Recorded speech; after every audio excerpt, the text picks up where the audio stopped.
that's not happened so far.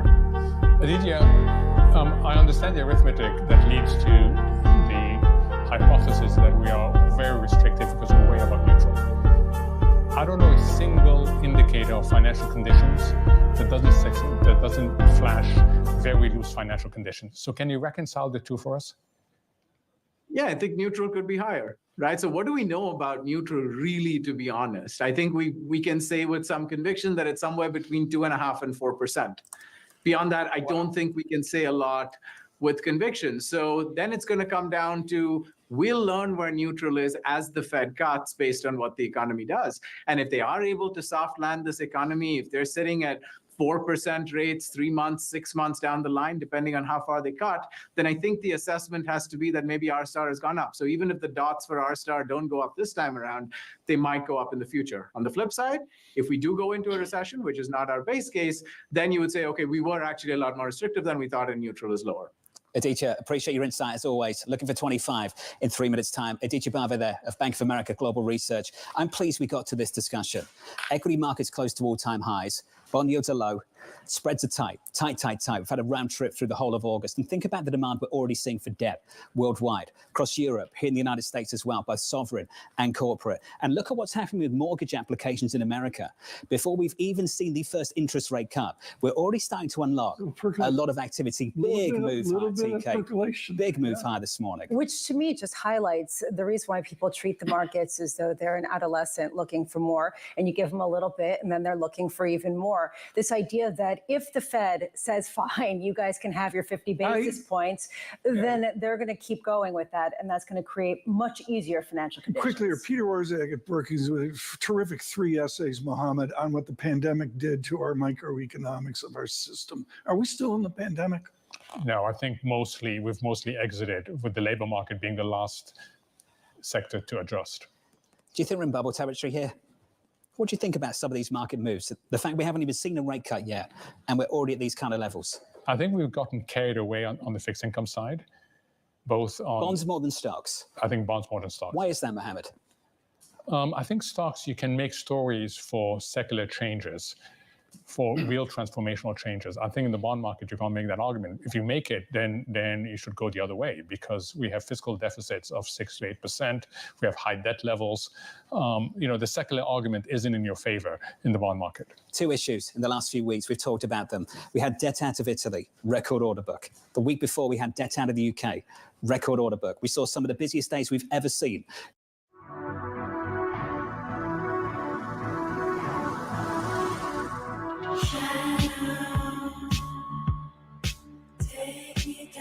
Story idea that basically you can come up with a story for stocks, but the story for bonds doesn't work logically. Hey guys, hope you're doing well. And that, I think, is the key. If Let your storytelling stocks actually make more sense right now than the story that is the bond market. What did you say this morning? This is a market where logic comes to die. Yes. Isn't that what you said? Yes, that is what I said. Oh, it's Shadow in the building. My line of the month. This is the countdown to the Fed decision. What is happening, family? What is happening? We're about to go. Market firmer by about 1/10 of 1%. Joey in the building. Let's get it. Hear ya. Very good. Can you also hear the, because I would like to play some of the minutes from the meeting. Let me know if you can hear the screen sound as well. 65. Your Fed decision with Mike McKee. It's 50, and the promise of another 50 basis points in cuts by the end of the year, right, and another 100 basis points in 2025, which would put the That is 3.4%. It's projected to fall another 50 basis points in 2026, which would put the rate at 2.9%, which is now the Fed's median forecast for the neutral rate. That is up 1/10 from June. The consensus is GDP will rise 2% this year, down 1/10 from the June forecast. Growth will be the same in 25 and 26. The market's going to be hectic, guys. 4.4% this year. That's an increase from the June figure. It will fall to 4.3% in 2026. PCE inflation of 2.3% this year falls to 2.1% next year and hits the 2% target in 2026. Though inflation remains, quote, somewhat elevated, the statement says they cut because they now have greater confidence inflation is moving sustainably toward their 2% target, and the risks to inflation and the labor market are roughly balanced. Here we go, guys. Here we go. Why they decided on a half-point reduction. The statement says the committee is strongly committed to supporting maximum employment. And remember, in Jackson Hole, Chairman Powell said Money any Oracle, deterioration Gareth in in the the labor market building. would be unwelcome. There was Carl, one dissent Patriot. from Governor Mickey Bowman. It's the first dissent by a Fed Joey, governor Chris, since 2005. the whole family's here. It is the first dissent by any member of the committee since 2022. The statement adjusted to say the committee will, as always, carefully assess incoming data, quote, in considering additional adjustments. So There's 50. no changes, guys, to the QT portion of the Fed's policy. Mike McKee, stay close. Plus We'll come back to you. Here's the 225s. price action in response to it. Knee-jerk reaction. It's the first move. Might not Wow. stick, but this is the move so far. By 0.8% on the S&P 500. The overwhelming outperformance on the Russell. The small caps now up by 1.7%.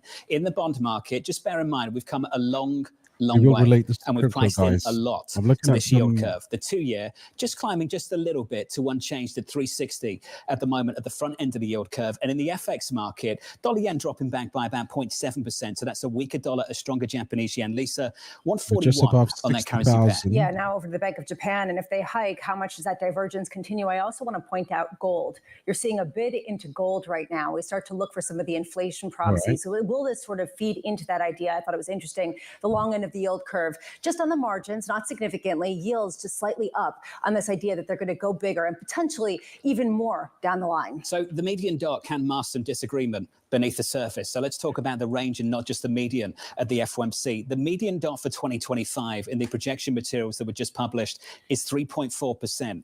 The range for 2025 is anywhere from 2.9 Guys, to long term, this is 4.1. incredibly bullish, 2.9 by to the way. 4.1.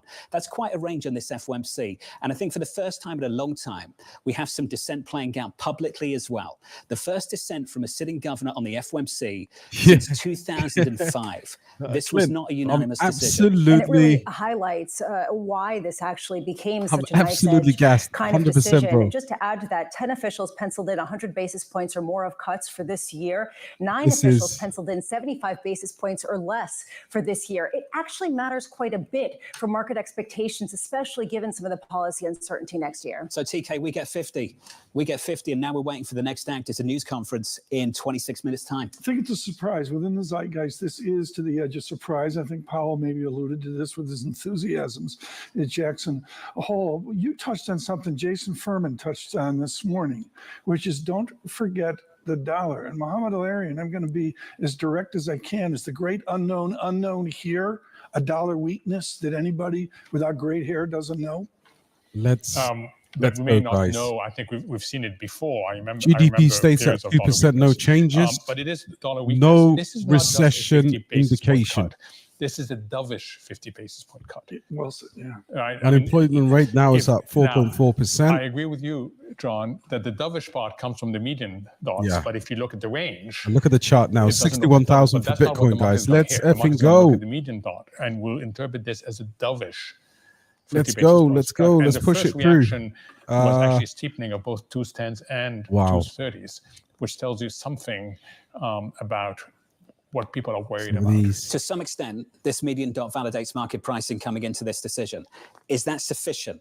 I'm looking at equity market reaction right now. We're up by 0.5%. We've still got a news Guys, conference. A Bitcoin question we've doing asked well? for the last several weeks into this. Damn. Are we going to end up with disappointment on the other side of this news conference with Chairman Powell? What would your question be now? So first of all, normally he's more dovish than the statement. So that's going to be pretty hard to do this time. But let's wait. You know, my question will be, right what now. has changed since July? And we're expecting when you 50 to decided be not cut confirmed. rates? And now We're rocking, there's man. very Bitcoin's going aggressive mental. Cut and aggressive signaling. What has changed? The speech in Sintra, Portugal at the start of summer, very different to what we're hearing from the FOMC just several months later. Joining us now to discuss Alt is season's Bob Michael, gonna be, JP Morgan Asset Management. He joins us out of London this afternoon. Bob, we just want your first impression to the decision. What do you make of it? It hit on pretty much everything we were looking for, probably a little less dovish than we thought in two instances. One, there was a dissent, so it wasn't a slam dunk. And we would have liked to have seen the median dot for the end of next year, somewhere around 2.75% to 3%. But otherwise, as we had been guided over the last week, nothing to quibble about. Bob, which bond series or individual bond provides the most information right now? Is it a real yield? Is it the nominal full faith and credit? What's of the most value to Bob Michael right now? Credit spreads. Credit spreads will tell us whether investors believe the economy is in dire shape and this was an emergency 50 basis point cut, or whether this is just the Fed. So basically, we've gained greater confidence in the market, guys. A meeting or two away from where they should have started the cycle, so they're starting to get towards neutral. All is well. Okay, all is well. Yeah. And what we saw earlier this morning was an increase. Everything is just as we wanted, but the bond market pricing in. Are we still going to get the sell-off? And I basically, mean, the pump is here right now. Bitcoin is going absolutely nuts. Do you not see a risk of potentially reignited inflation, Bob, that we could potentially see expressed in the long end? As Mohammed was mentioning, we are seeing that yield curve steepening in a way that hints that something else is amiss, especially when paired with gold. Whoa, whoa, whoa. Jerome We're a Powell. long way away from that. We're looking at the 3-month annualized rate of core PCE. So guys, listen, this is incredibly bullish long term, like I said. And I'm looking at some altcoins right now, and it's completely we're basically in we just need to wait for the speech, really. But this is absolutely huge. 50 basis points. I did have a feeling they were going to confirm this, but if this happens, I think we will be in a crazy, crazy, crazy bull market. Events folding in our favor, madman, absolutely. The news, it's a surprise. I mean, listen, we're all together here, 24/7, looking at our altcoins now. Let me see the crypto bubbles in the last 1 hour. Holy moly! Let's just share this one. Yeah, this is a solid confirmation, solid sea of red right now. I still feel like we'll end up getting a reaction. We will get a reaction, but I think overall, if we go back, let's have a look at certain projects. I mean, look, the weekly. What's going on with CKB over there?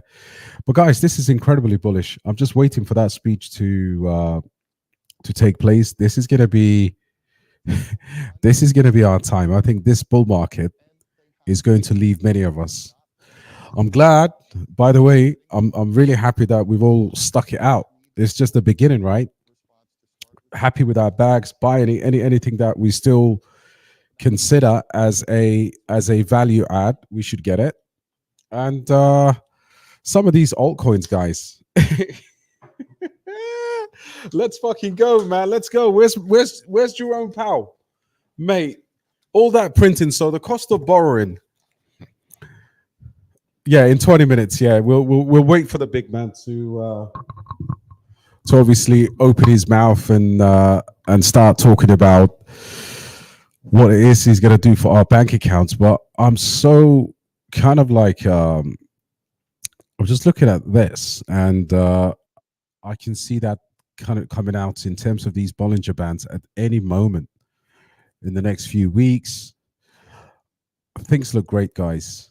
Overall, I think the one indicator that I check is this one here on the weekly. Bitcoin just needs to go rockets up from here, but from what I'm seeing right now,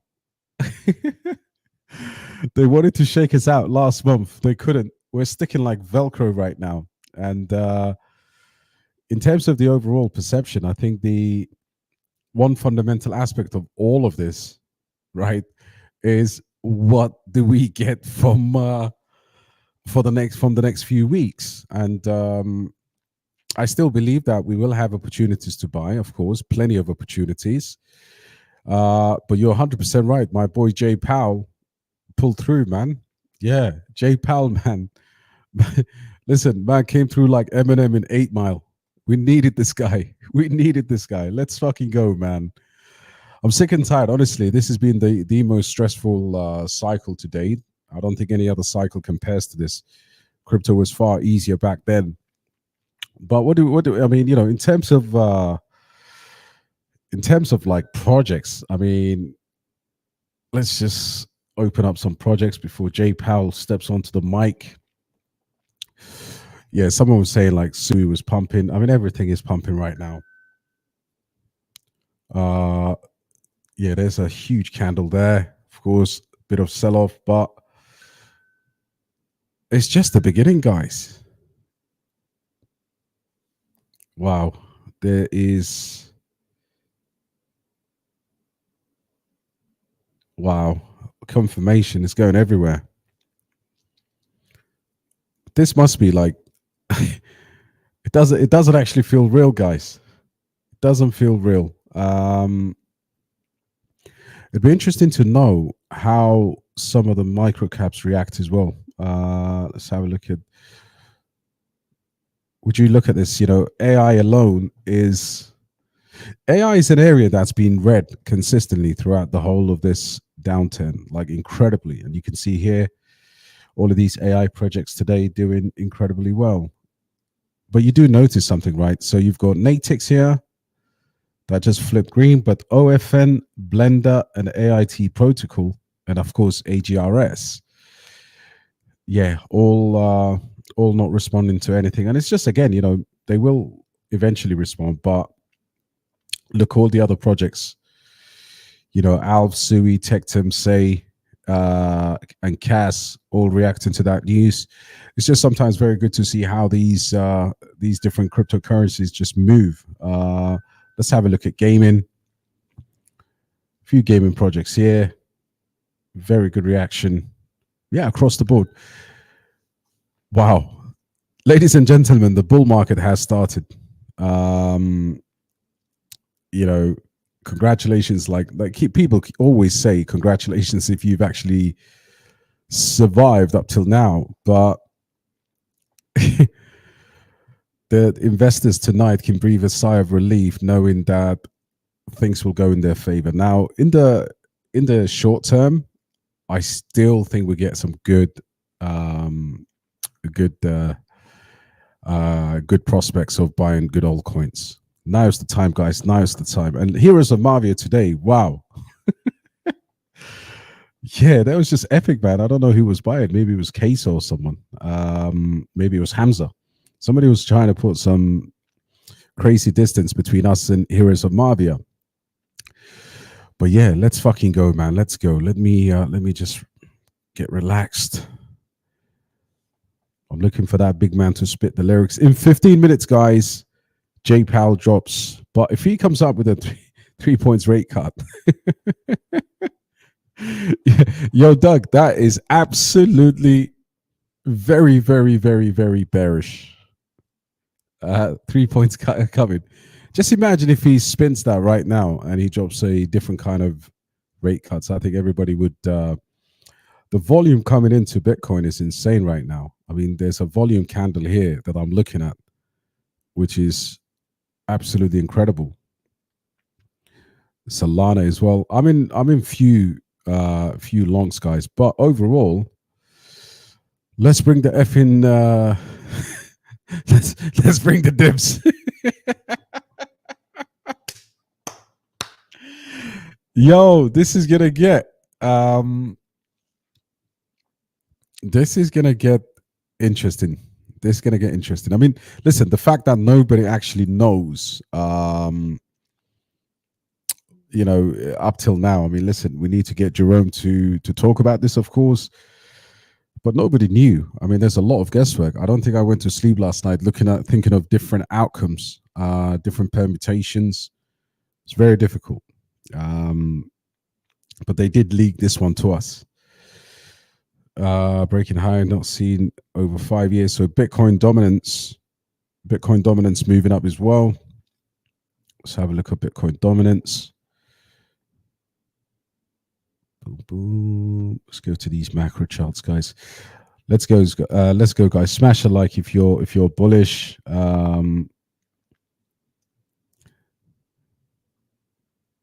Yeah, Bitcoin dominance here. Let's have a look.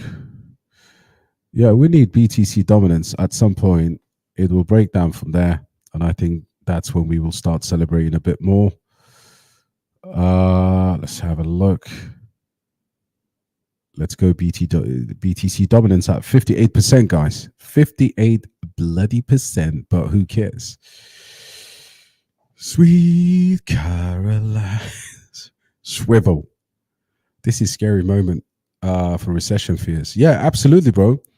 I don't think, look, at the end of the day, there is that admission, but I still think some of you that are holding your USDTs, you should be absolutely holding them because you will get an opportunity. I don't think a lot of these altcoins have actually gone and changed from a pricing perspective that significantly. Plus, we head to a weekend, we head to a new, the rest of September. The printers don't turn on and money doesn't come out. This is just a confirmation that the market will be more liquid moving forward. Can I look into ZF? Yes, brother, I can look into ZF. I talked about ZF yesterday a little bit. Let's have a look. Let's see ZF. I mean, ZF, I'm sure the microcaps will follow later, but ZF hasn't been invited to the party yet. Yeah, just right now, it's just way too small, hardly any volume, but a fantastic DEX. So we've got 10 more minutes until the big man is silent. You will notice, guys, a lot of the altcoins, especially the micro caps, don't actually follow suit straight away. And yeah, ZF is unfortunately one of those little ones. Fetties rates, and over here, wow, it's fucking bullish, man. Effing bullish, guys. Yo, Mr. Hassan, man. Ahlan wa sahlan, bro. How are you, Hassan? Okay? Hope you are well, man. Hope you are well. We're just waiting for Jay Powell to do a mic drop. And in the meantime, we can look at the permutations here. Yeah, some of those boner charts will be incredible. I've got to agree with you, bro. It's gonna be nuts today. It's gonna be nuts. Guys, every single one of us here deserves to sell our altcoins to whoever is going to follow after us. This is the accession mode. This is the moment that you come out of a proper downturn. We've done that. This is the moment that you start to get closer to your money, guys. It's no longer hypothetical things are happening here that are going to make a difference. Now, how we make this trade today, in terms of like in the short term, really, unless you're in the futures market, right? This is when it matters to you the most. If you are trading the news, congratulations, you will get that volatility. But if you are holding spot, I don't think you need to do anything other than add to your bags on the occasions that you obviously see fit, and onto the projects that you see fit, because we will go into a banana zone. Once we go bananas, every single one of us here on this live stream right now who's holding spot is guaranteed to have a certain amount of check. Of course, nothing is guaranteed, guys, but this shit is crazy, man. I never thought that I would see 50 today. 50 basis point is just way too bullish, and it almost feels like an earthquake in a way. The amount of printing that's going to go on, guys. Way Powell speakers. Yeah, this is what I'm waiting for. That's why I haven't actually gone nuts, because his tone. There's going to be a lot more news to come. I don't think we're still completely. We want to see his delivery. Is he dovish? Of course, he's dovish. 50 basis points, and I would say this is the moment. I actually feel that. RIP the bearish, the bear in me for the rest of the cycle. Because I'm probably slightly different than most, man. I love the bear market. I love the FTX drama. I love that whole Ben Armstrong going after SBF. Terra Luna. I know it's not great, but it's an opportunity, right? So let's see. We've got 9 minutes, guys. 9 minutes. Bro said if you hold your back strong, then you won't feel the recession. Our backs are the only thing that's going to be safeguarding us, especially when we start rotating into stable coins. And, some of you will no doubt buy Bitcoin in the future. But yeah, absolute fact. Is it going to dip or do we wait to deploy the US? So Galaxy, look, you deploy as you see fit. I think currently BTC is rallying. We want to see Jerome Powell speak. I'm in no doubt there will be a sell-off post the speech, but in the medium to long term, this is incredibly bullish. So as you see those dips, you definitely take advantage of that. What's going on, Tom? Tom said, "What's the new rate now?" We're just going to get that announcement officially, but 50 is on the menu. 50-50, aka Ferrari. If it wasn't illegal, man, I'd be streaming music tonight. Yeah, the excitement will wear off and correction will come. Absolutely. Look, we all know this is kind of like the main event. What we're preparing for right now is what happens from October onwards, right? I've always said in the short term, incredibly bullish, of course. In the medium to long term, incredibly, our cycle is intact. All that money printing has to go somewhere. Banks will be, competing for customers. Banks will be dropping their pants to lend you money. It's incredible how these things go, but banks will be offering people ridiculous amount of loans. The cycle will continue. The cycle goes on and on. More money printing, and we participate in 4-year cycles. We can't be complaining, guys. Walaikum assalam, brother. How are you? Good to have you. Good to have you, man. So correction will come. I mean, Galaxy, no one actually knows how deep or what's going to happen, right? So we are allocated and we have some stable points. And we will react accordingly, especially for the long term. James, what's going on? It depends on how Powell speaks. Yeah, he's going to move the candles. Do not feel the FOMO, brother. Listen, do not feel the FOMO, man.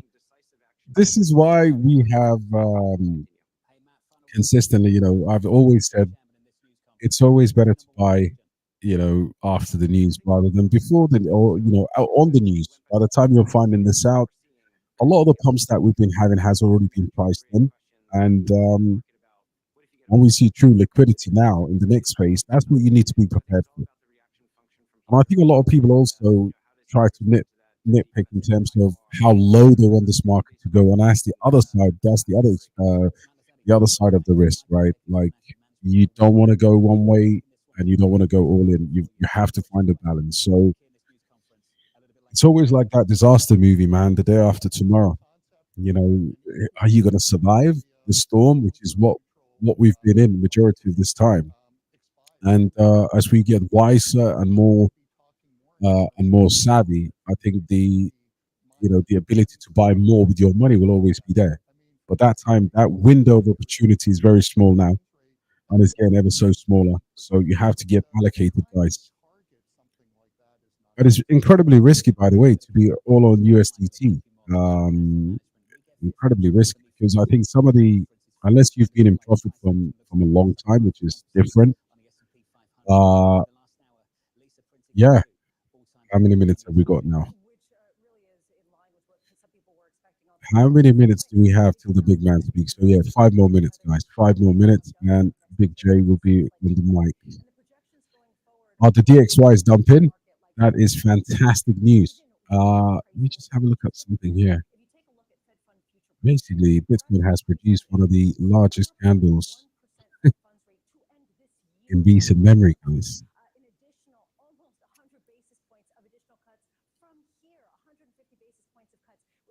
Wow. Let's get ready for this. This, if they go 50, the pressure will build to go 50 again. Is that what's happening? That is what's happening, and the market loves this. And it's been the repeated conditioning of the market. Give it something, it will want more. I look at this 50 followed by a 50. John, when we get to the political questions, like if I was to parachute John into the Alarian Institute of Behavioral Economics and Policy, would you behave? The first, I would behave, and the answer is there's two United Kingdoms out there, and there's two Americas out there, and he has to address within his neutrality and the political debate those two Americas. It's not just about Bob Michael. Man's been around since the beginning and riding 3 cycles. Yeah, still wild to me. Absolutely madman.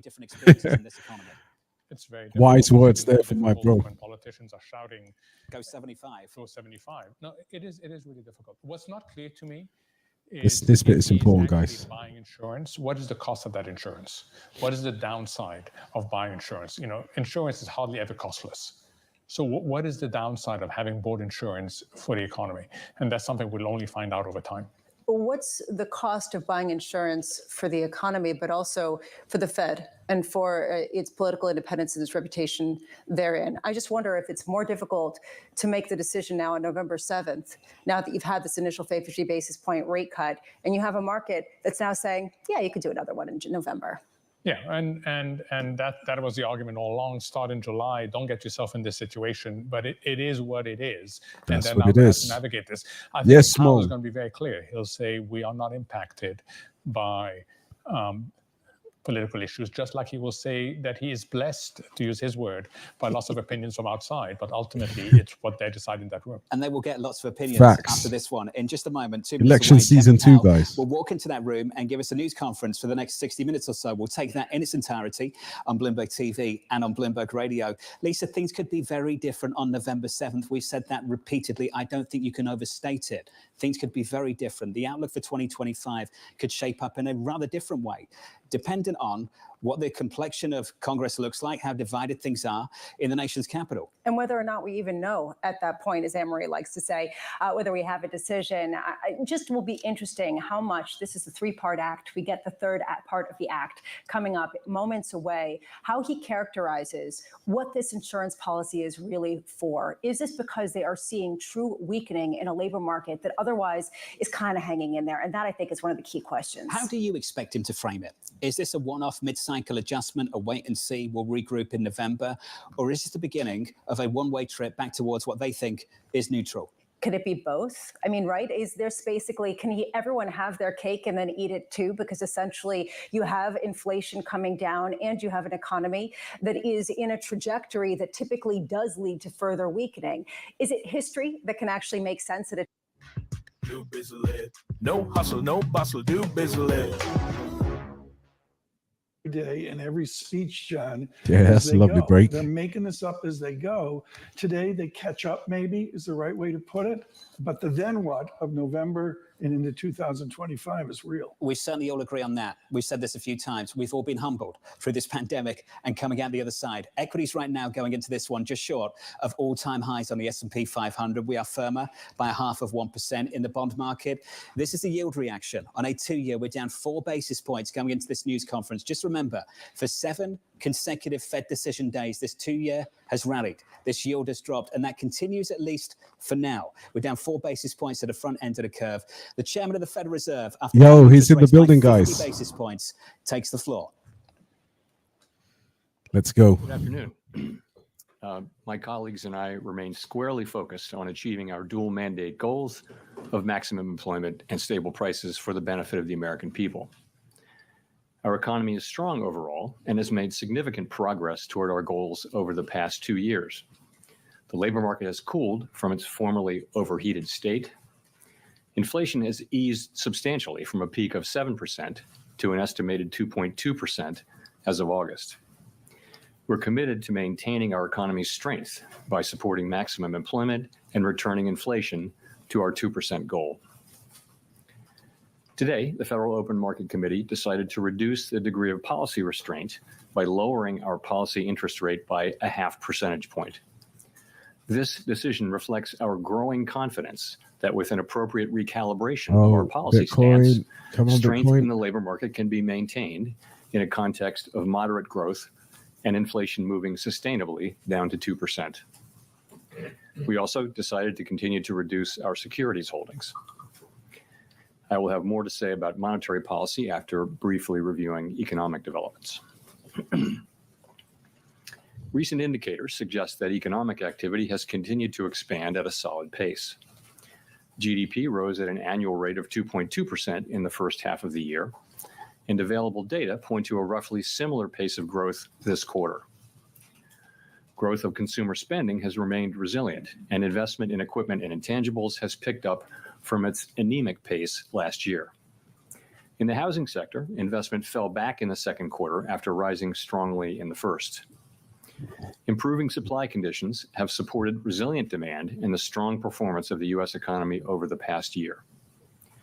In our summary of economic projections, committee participants generally expect GDP growth to remain solid, with a median projection of 2% over the next few years. In the labor market, conditions have continued to cool.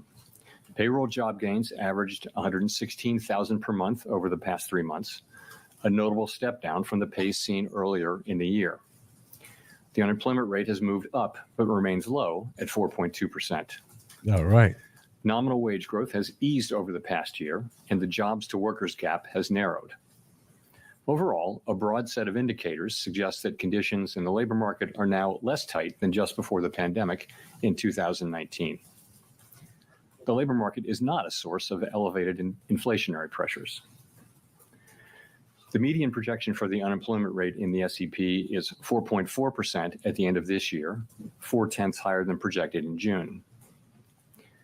Inflation has eased notably over the past 2 years, but remains above our longer run goal of 2%.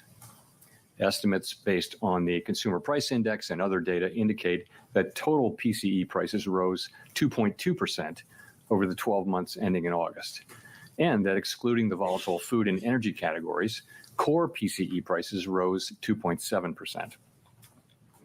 Longer-term inflation expectations appear to remain well anchored, as reflected in a broad range of surveys of households, businesses, and forecasters, as well as measures from financial markets. The median projection in the SEP for total PCE inflation is 2.3% this year and 2.1% next year, somewhat lower than projected in June. Thereafter, the median projection is 2%. Our monetary policy actions are guided by our dual mandate to promote maximum employment and stable prices for the American people. For much of the past 3 years, inflation ran well above our 2% goal, and labor market conditions were extremely tight. Our primary focus had been on bringing down inflation, and appropriately so. We are acutely aware that high inflation imposes significant hardship as it erodes purchasing power, especially for those least able to meet the higher costs of essentials like food, housing, and transportation. Our restrictive monetary policy has helped restore the balance between aggregate supply and demand, easing inflationary pressures and ensuring that inflation expectations remain well anchored.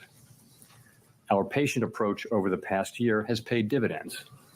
Inflation is now much closer to our objective, and we have gained greater confidence that inflation is moving sustainably toward 2%. As inflation has declined and the labor market has cooled, the upside risks to inflation have diminished and the downside risks to employment have increased. We now see the risks to achieving our employment and inflation goals as roughly in balance, and we are attentive to the risks to both sides of our dual mandate.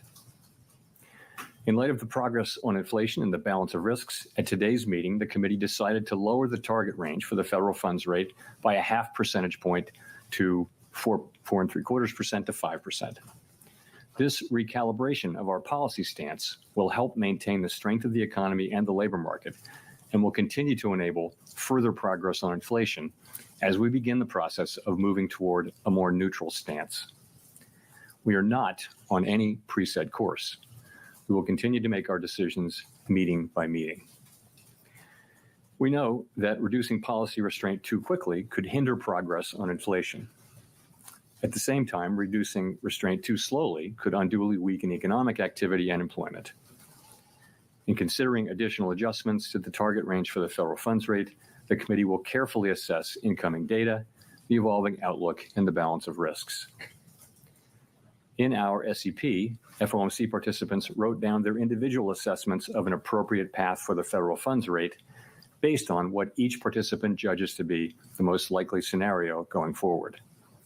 If the economy evolves as expected, the median participant projects that the appropriate level of the federal funds rate will be 4.4% at the end of this year and 3.4% at the end of 2025. These median projections are lower than in June, consistent with the projections for lower inflation and higher unemployment, as well as the changed balance of risks. These projections, however, are not a committee plan or decision. As the economy evolves, monetary policy will adjust in order to best promote our maximum employment and price stability goals. If the economy remains solid and inflation persists, we can dial back policy restraint more slowly. If the labor market were to weaken unexpectedly or inflation were to fall more quickly than anticipated, we are prepared to respond. Policy is well positioned to deal with the risks and uncertainties that we face in pursuing both sides of our dual mandate. Let's go. The Fed has been assigned two goals for monetary policy: maximum employment and stable prices. We remain committed to supporting maximum employment, bringing inflation back down to our 2% goal, and keeping longer-term inflation expectations well anchored. Our success in delivering on these goals matters to all Americans. We understand that our actions affect communities, families, and businesses across the country. Everything we do is in service to our public mission. We at the Fed will do everything we can to achieve our maximum employment and price stability goals. Thank you. I look forward to your questions. Steve Leisman, CNBC.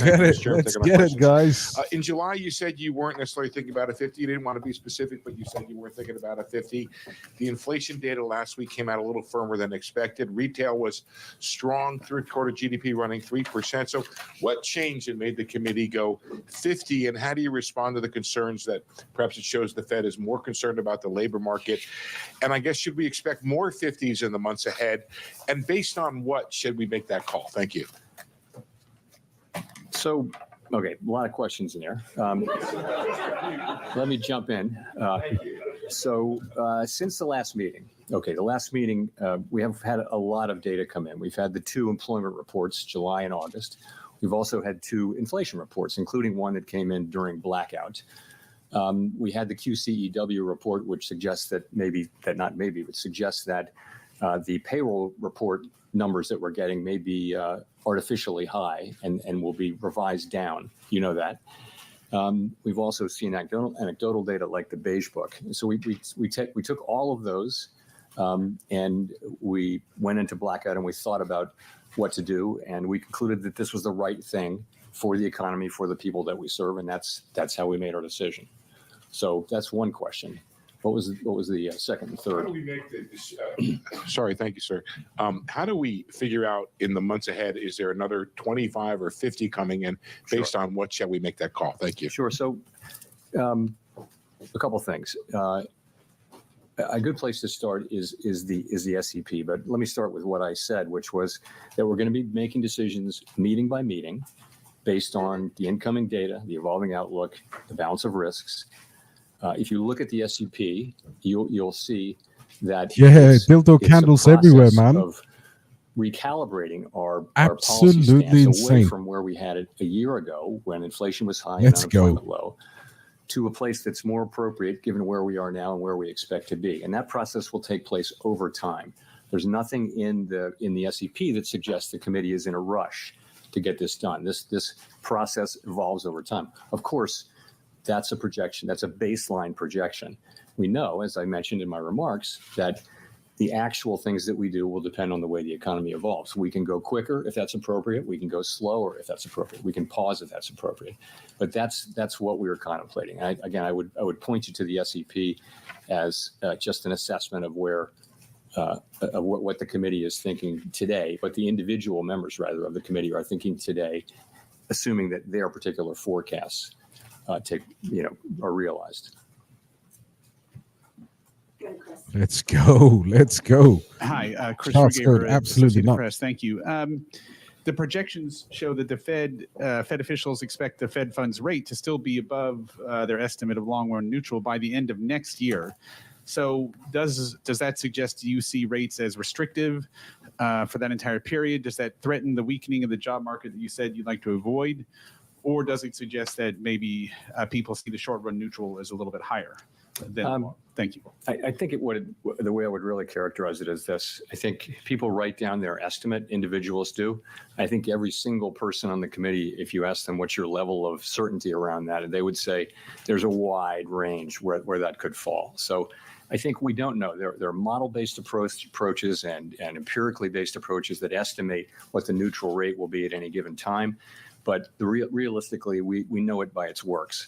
So that leaves us in a place where we expect, in the base case, to be continuing to remove restriction, and we'll be looking at the way the economy reacts to that, and that'll be guiding us in our thinking about the question that we're asking at every meeting, which is our good. policy stance the appropriate one?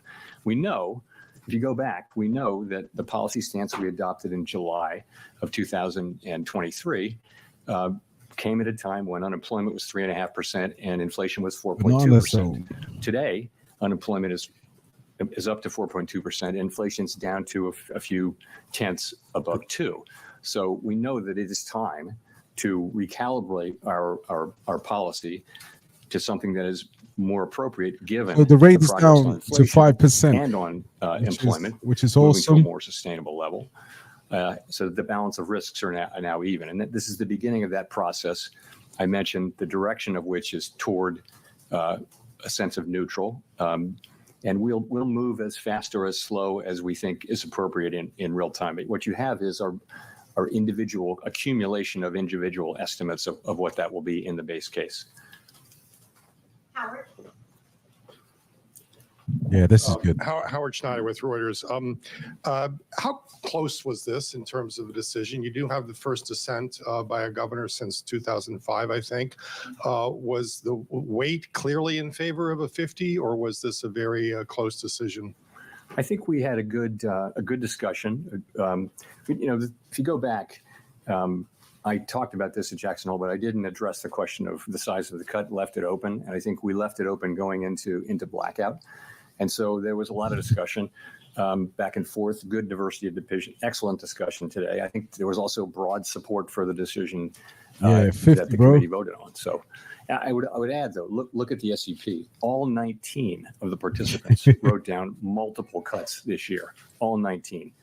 That's a big change from June, right? 7 of the James, absolutely. 7 of them wrote down 3 or more, and 17 of the 19 wrote down 3 or more cuts, and 10 of the 19 wrote down 4 or more cuts. So, there is a dissent and there's a range of views, but there's actually a lot of common ground as well. Follow up to that. Now that this is in the books, can you give us some guidance as sort of follow up to Steve on the pacing here? Would you expect this to be running every other meeting? On the 30 minutes just had a nice drop. Yeah, we're going to take it meeting by meeting. As I mentioned, there's no sense that the committee feels it's in a rush to do this. We made a good, strong start to this, and that's really, selling off a frankly, little bit. a sign of our confidence that inflation is coming down toward 2% on a sustainable basis. That gives us the ability. We can, make a good, strong start, but. And I'm very pleased that we did. To me, the logic of this, both from an economic standpoint and also from a risk management standpoint, was clear. But I think we're going to go carefully, meeting by meeting, and make our decisions as we go. Gina. Very good. Hi, Chair Powell. Gina Smilik with the New York Times. Thanks for taking our questions. You and your colleagues in your economic projections today see the unemployment rate climbing to 4.4% and staying there. Obviously, historically, when the unemployment rate climbs that much over a relatively short period of time, it doesn't typically just stop. It continues increasing. And so I wonder if you can walk us through why you see the labor market stabilizing, sort of what's the mechanism there, and what do you see as the risks? Right. I think he's going to continue getting on with that. But listen, guys. Let's see what's happening with the crypto for a minute. All right, let's go to the top 100.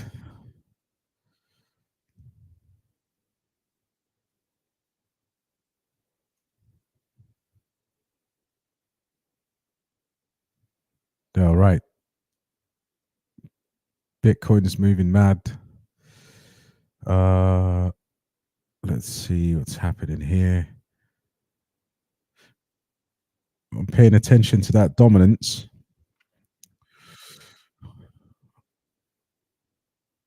So let's go back to it. Larger than typical rate cut, a function of the elevated nominal level of the. Some of these questions are that an accelerated cadence could be expected to continue. Okay. Multiple questions there, but so I would say we don't think we're behind. We do not think we think this is timely, but I think you can take this as a sign of our commitment not to get behind. So it's a strong move. Sorry, your other question was? Well, is this about what happened in the employment data between this meeting and the last meeting, or is this about the level of the funds rate, the high nominal level of the funds rate relative to what might be expected if you're trying to maintain equilibrium? So I think it's about, we come into this with a policy position that was put in place, as you know, I mentioned in July of 2023, which was a time of high inflation and very low unemployment. We've been very patient about reducing the policy rate. We've waited. Other central banks around the world have cut many of them several times. We've waited. And I think that patience has really paid dividends in the form of our confidence that inflation is moving sustainably. Let's go, guys. Let's go. So I think that is what enables us to take this strong move today. I do not think that anyone should look at this and say, "Oh, this is the new pace." You have to think about it in terms of the base case. Of course, what happens will happen. So in the base case, what you see is look at the SEP. You see cuts moving along. The sense of this is we're recalibrating policy down over time to a more neutral level, and we're moving at the pace that come on, Bitcoin, given developments in the economy in the base case. Bitcoin's moving again, guys. So anyway, can develop in a way that would cause us to go faster or slower, but that's what the base case says. I think this is incredible, guys. Let's continue with our show. The mid-cycle adjustment, you ceased the balance sheet runoff. With a larger cut today, Yeah, let's see what everyone's saying. Should there be any signal inferred about how? Yeah, Adam, BTC parabolic run after 2020 rate cuts. Yeah, that was nuts. It's bound to happen. I mean, at the end of the day, I mean, I'm looking at the prices right now, and as you know, the shrinkage in our balance sheet has really come out of the overnight R. Yeah, this is brilliant, guys. This is brilliant. It's just all about now remaining calm and buying strategically. If you haven't already bought, I mean, most of our bags are done anyway. Let's go more rate cuts later this year. Absolutely, yeah. They're going to try and assess that as they go along. Sui and Phantom. Yeah, Sui's on a... I haven't checked Phantom, but Sui, I'm just looking at Phantom. Phantom is absolutely running. Labor market amid improved supply, or is there anything to suggest that something more concerning perhaps is taking place here? Yes, Derek, more this year for sure. Labor demand have softened too, and I guess. Oh, bro, it's ridiculous. It is absolutely ridiculous. Yeah. Should we not expect a further deterioration in labor market conditions if policy is still restrictive? So I think what we're seeing is clearly.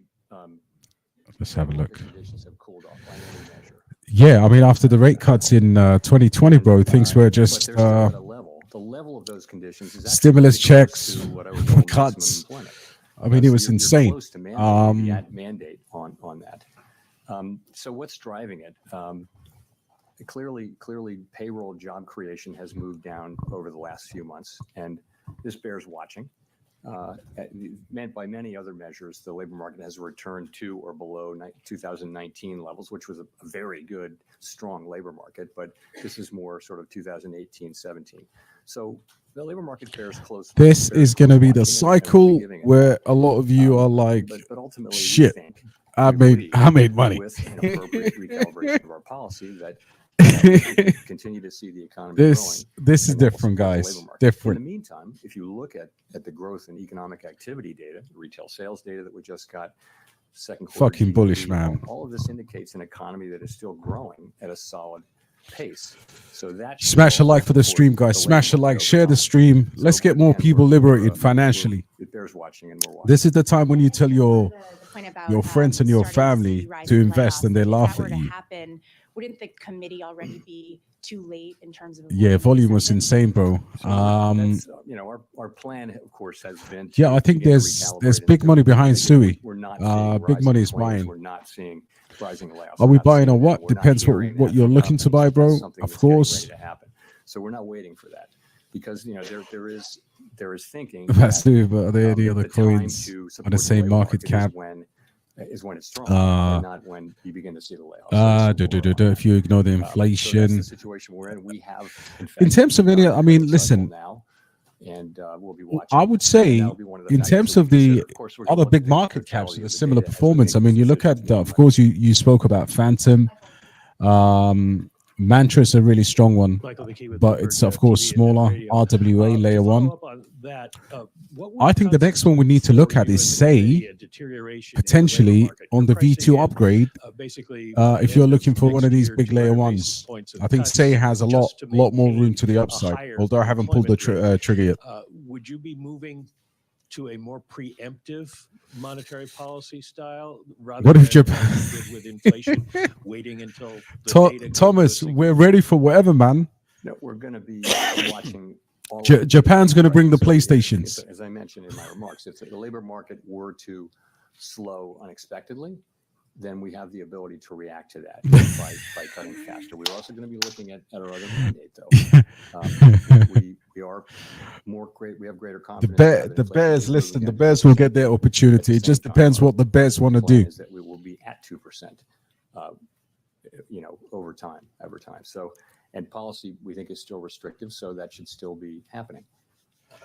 I'm rubbing my hands because to the labor market. someone's talking about Millay as well. We are going to see higher unemployment, and it is going to take a significant amount of monetary easing to just maintain it.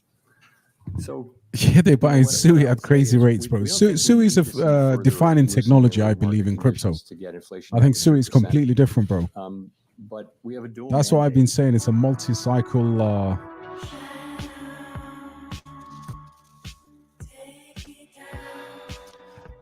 Yeah, pump it up, man.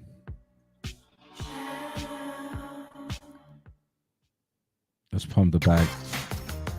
Catch up on all the news of the world What is from it? the comfort of your new dream home. You can take today's action. Sorry about that, Chairman. Bro said, look, mint layer. What was that? Hi, Chair Powell. Rachel Siegel from Washington Post. Thanks for taking our questions. Yeah, bullish as fuck, Crypto Shark, That bro. You don't think you're behind when it comes to the job market. Can you walk us through the specific data points that you found to be most helpful in the discussions at this meeting? You've mentioned a couple, but would you be able to walk us Yeah, through Matt, what that it's dashboard told absolutely you most insane, we know bro. about the job market? Like, Sure. this news Unemployment, which is the just gets the printers out, you know? 4.2%. Fucking long cycle, man. Crypto's gonna finally go somewhere. At least we can all go home after 2025. Last year, but if you look back over the Is it safe to assume CETAs will outperform Sui, or does? Yeah, I think. Look, from a market cap value wise, I mean, listen, it's only got to capture 2% to 5% of the value of the layer one to print, but I think you can still bet on Sui, giving you good returns. Wages are still a bit above what would be their wage increases, rather, are still just a bit above where You expect any rate retractions? Not at the to moment. be consistent with 2%. Not at the moment, They're bro. very much coming down to what that sustainable level is, so we feel good about that.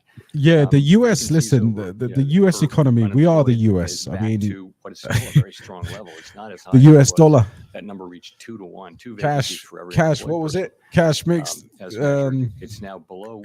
Cash rules everything around me. Cream, get the money. Dollar bill, yo. ODB, man, this is insane. I mean, I could go on and on. There are Apple many, Vision, many bro, yesterday, and immediately became more bullish on a render. Yeah, render's a good one. Render's a good there one. has been change particularly over the last few months. Listen, And, these so what we reporters say are is, scumbags. as the risks, the upside risks to inflation, Yeah, let me turn the reporters down. the downside risks to employment. This sounds younger than he looks. Jerome Powell, right? Good position. Yeah, now he's aged over the bear market, I think. expect to learn between now and November that will help Imagine inform February the scale of the 25 Fed next asking meeting? $15 to $20 Monday at to the entry, usual, and we'd be selling it as well. Don't look for anything else. We'll We'd be see another selling it labor as well, report. We'll guys. see, another jobs report. I think we get we get two. We get I a agree. second jobs Reporters are a report bunch the of day the clowns. meeting, I think. Yeah, absolutely, No, bro. on the Friday before the meeting.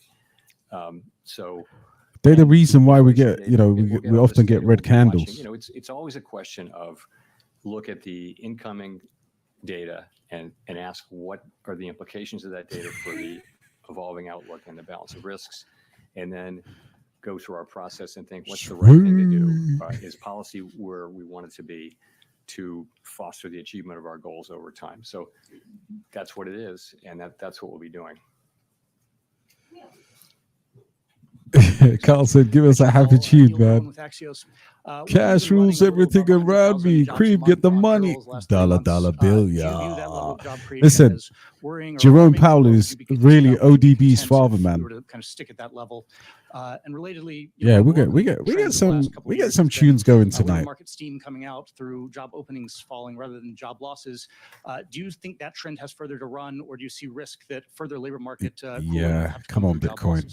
Come on. So on the job creation, it depends on the inflows, right? So if you're having millions of people come into the labor force, and you're creating 100,000 jobs, you're going to see unemployment go up. So it really depends on what's the trend underlying the volatility of people coming into the country. We understand there's been quite an influx across the borders, and that is actually Let's see what been one of Bitcoin the reacts to things that. that's allowed unemployment rate to rise. And the other thing is just the slower hiring rate, which is something we also watch carefully. So it does depend on what's happening on the supply side. And on the beverage curve question, yes. So we all felt on the committee, not all, but I think. You know what's interesting? We're still just under $61,000, right? Before you hit the part of the curve where job Plenty of volatility, lots of wicks. Higher unemployment, job loss. And yes, I mean, I think we are. It's hard to know that you can't know these things with great precision, but certainly it appears that we're very close to that point, if not at it, so that further declines in job openings will translate. Interesting, guys. Interesting. Into unemployment. Looking at the chart sell-off, it looks. Been a great ride down. I mean, we've seen a lot of most of the volume came in tightness come out of the labor market on a previous 15. What was that candle? Lower employment. Be extra careful, guys. If you're in a long trade, I mean, if you're trading anyway, just make sure you reduce the leverage. Rate to 3.5%, maybe under 4%. And there's basically an entire generation that has experienced zero or near zero federal funds rate. Now, some think we're heading in that direction again. What's the likelihood that cheap money is now the norm? So this is a question. And you mean after we get through all of this? It's just. Great question that we can only speculate about. Reporters are on it. Many people anyway would say we're probably not going back to that era where there were trillions of dollars of sovereign bonds trading at negative rates, long-term bonds trading at negative rates, and it looked like the neutral rate might even be negative. So there was people were issuing debt at negative rates. It seems that's so far away now. My own sense is that we're not going back to that. But honestly, all right, okay. But it feels. So Bitcoin's struggling to get above 61. It's moving now. Let's see where we go. We really need to have a good. How high is it? I just don't think we know. It's again, we only know it by its works. How do you respond to the criticism that will likely come that a deeper rate cut now before the election has some political motivations? Right, this is it, man. So, this is my fourth presidential election at the Fed. What a it's always the same. We're always going into this meeting in particular and asking what's the right thing to do for the people we serve, and we do that. And what move is next? And then we announce. We're just listen. We're just looking for value, bro. Nothing else is discussed, and I would also bullish on Octa. Yes, I like Octa, bro. Affect economic conditions for the most part with a lag. So nonetheless, this is what we do. Our Yes, job I mean, is to support the economy on behalf of the American people.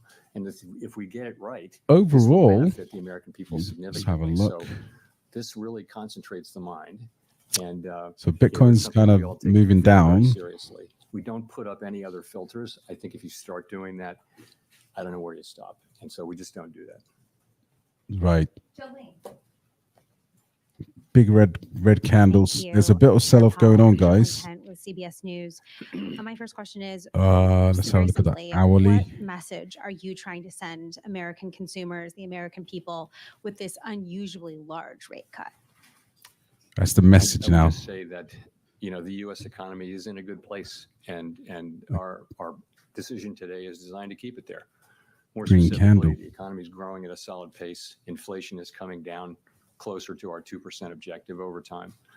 And the labor market is still in solid shape. So our intention is really to maintain the strength that we currently see in the U.S. economy.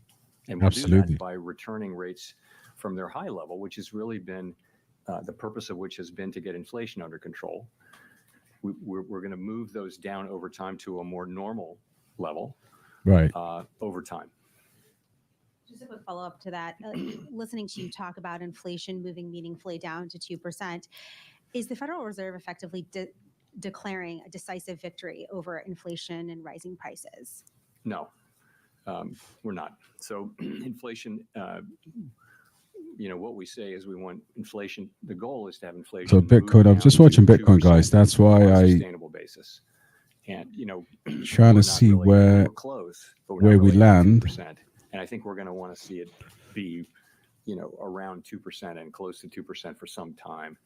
But we're certainly not doing. We're not saying mission accomplished or anything like that. But I have to say, though, we're encouraged by the progress that we have made.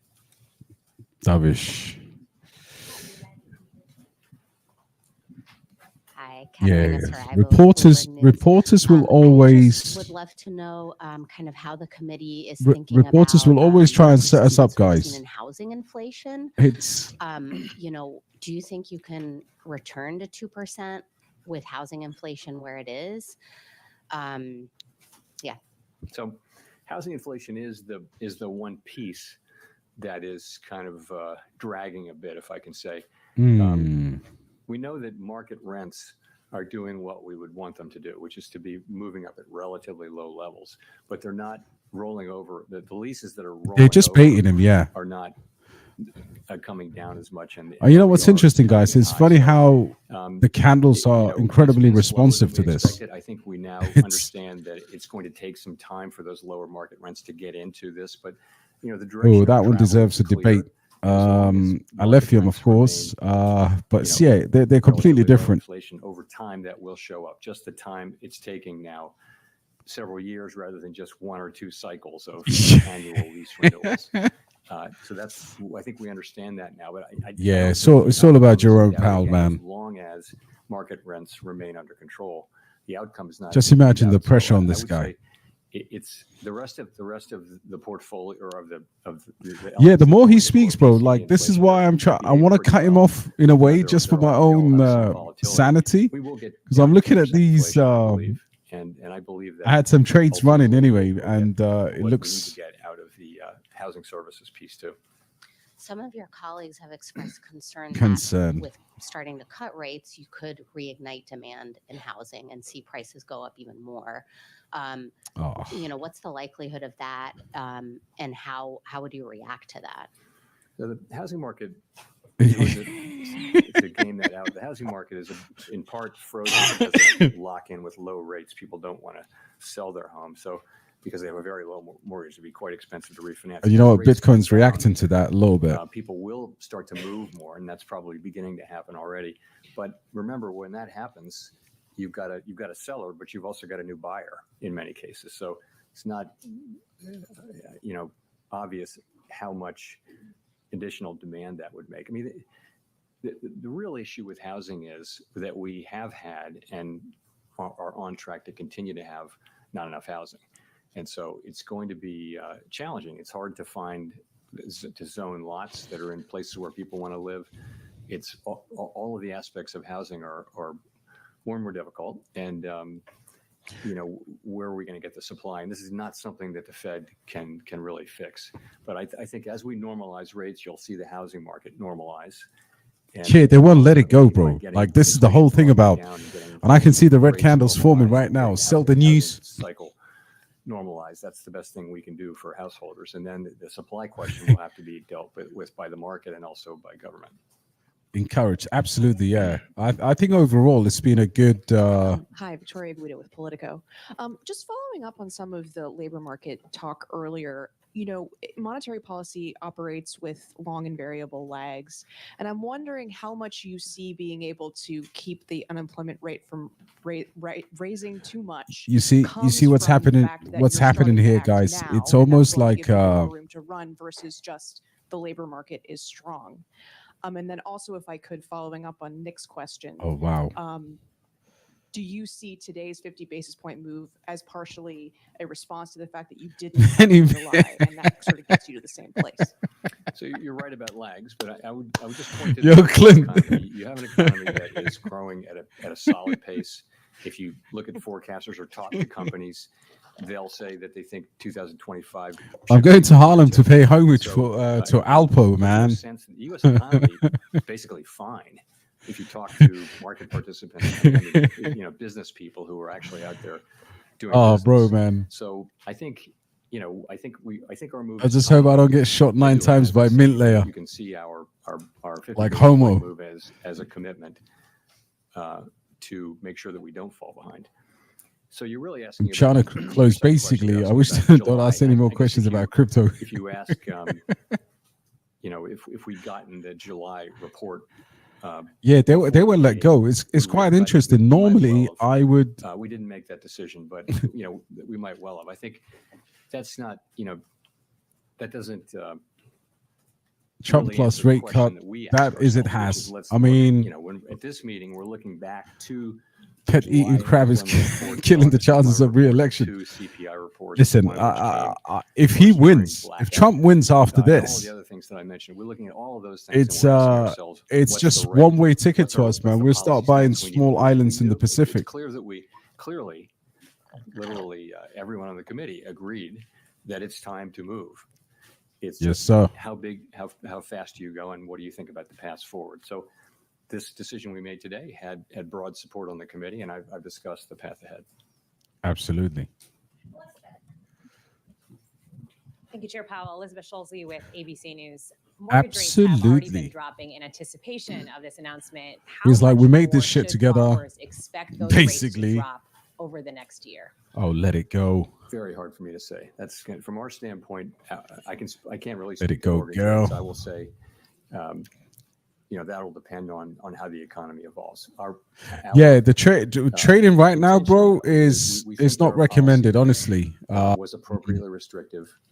It's incredibly volatile. The process of, I mean, Bitcoin right now is just untouchable. More neutral rather than restrictive. We expect that process. We're starting to have that pull back towards the 60,000 mark in the projections that we released today. If things work out according to that forecast. Other rates in the economy will come down. Yeah, incredibly volatile.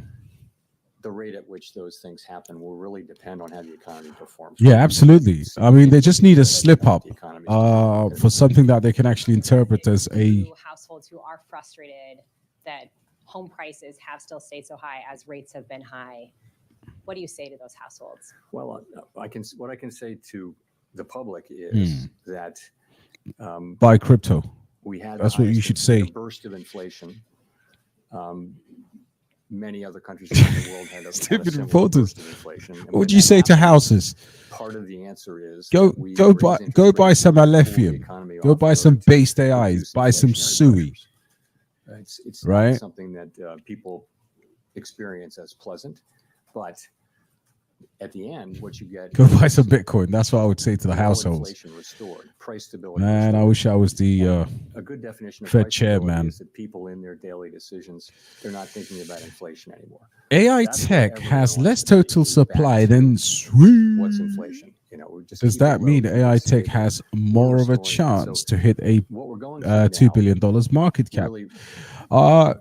So not comparable at all, bro. So just different market caps, different tokenomics, different. Just by virtue of the fact that people have to deal with inflation. So that's what's been going on. I think SUI is over $3 billion now in market cap, right? We don't tell people how to think. So if AI Tech, it could hit 2 billion for sure. Prices as opposed to high inflation, and we understand that's painful. Yes, we do, Chairman Powell.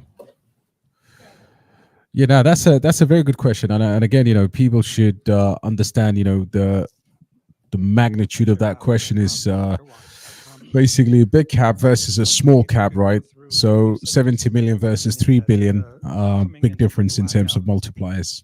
There was like an open, and of course, different risk. 25 or 50. The Fed could move either 25 Oh God. or 50. I would sort of argue that when we had those two last speeches by Governor Waller and New York Fed President John Williams, that they were sort of saying that maybe a gradual approach was going to win the day. I mean, I sort of want to ask a 7-part question about this, but man, why are you complaining, man? Cut rates by 50 basis points if the market what's wrong with this had guy, been pricing in like low odds of a 50-point move like they were last Wednesday. Do not after the complain. CPI number came out, there's a really small probability of a 50-point cut. Does that play in your consideration at all? Just talk a little bit about that. Thank you.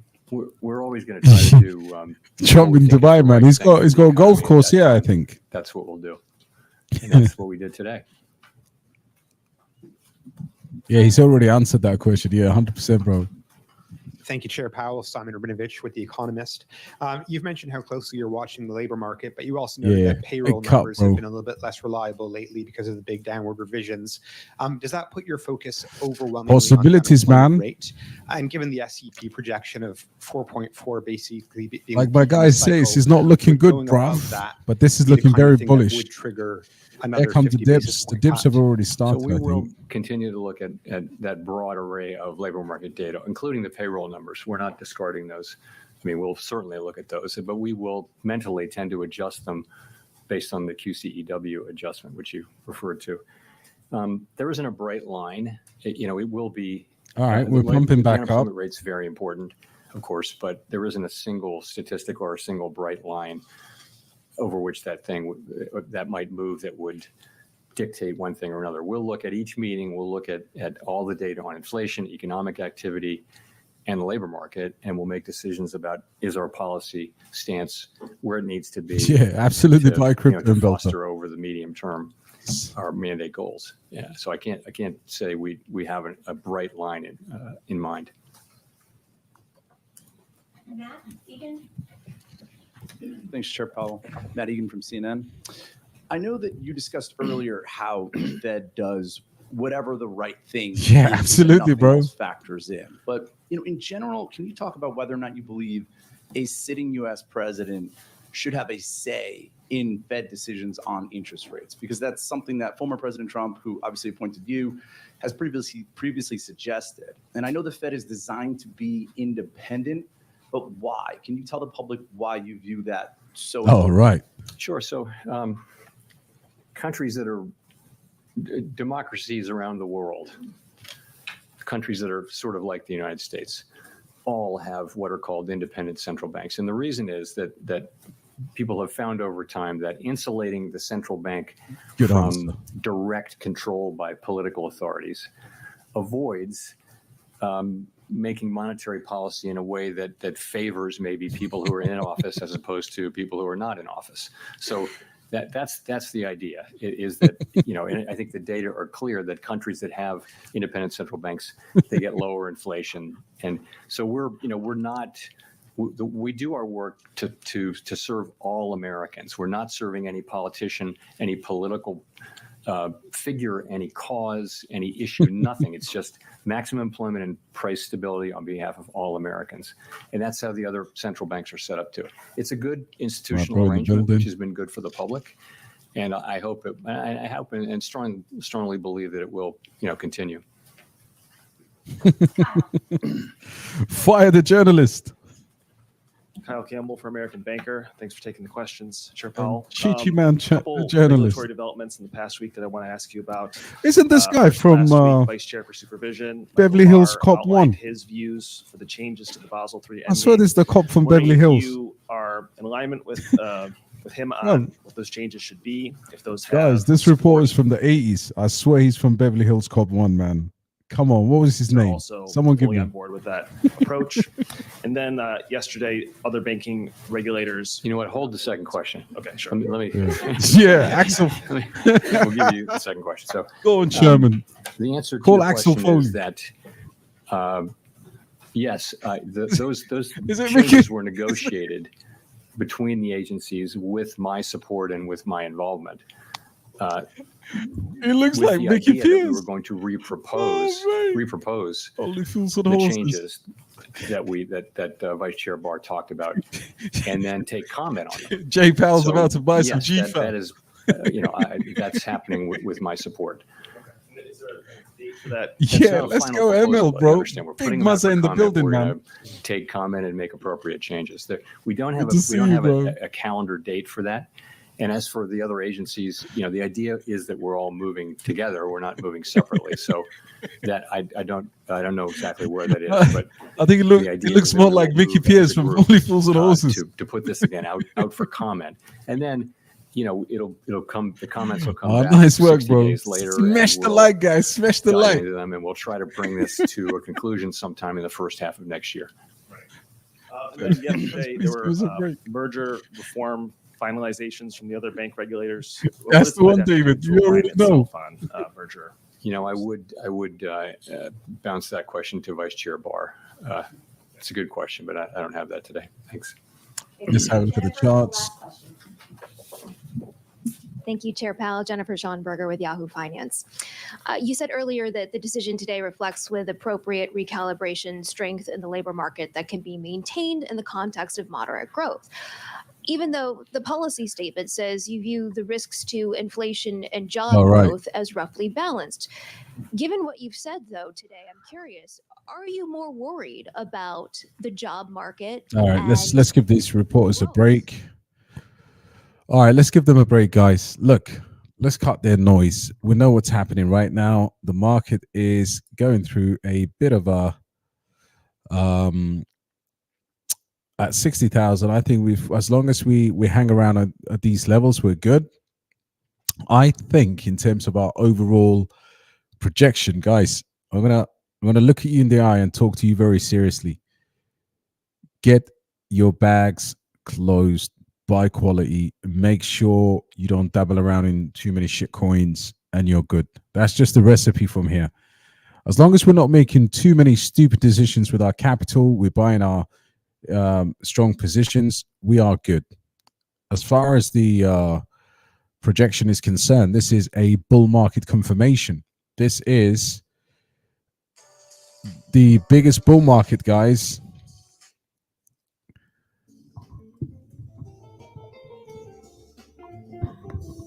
And I'm gonna have to quietly have a nice shisha, bruv, because if you look at the altcoins that we normally buy, let's have a look at these layer ones again. Deep in. All right. Moving together. You notice something here. They've just started to retrace a little bit, but they are moving together. Let's add render in here.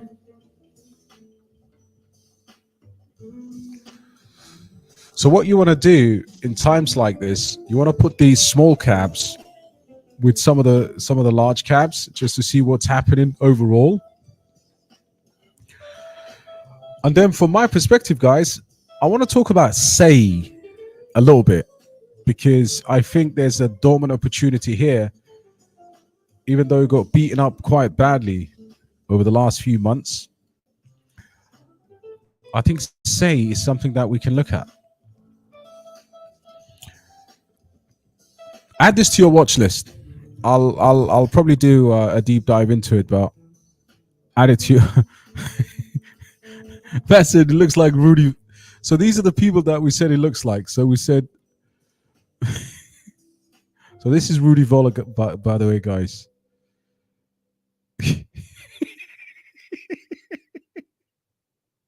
Wait. I swear that's the reporter, man. Absolutely spot on. What a legend, man. The other lookalike was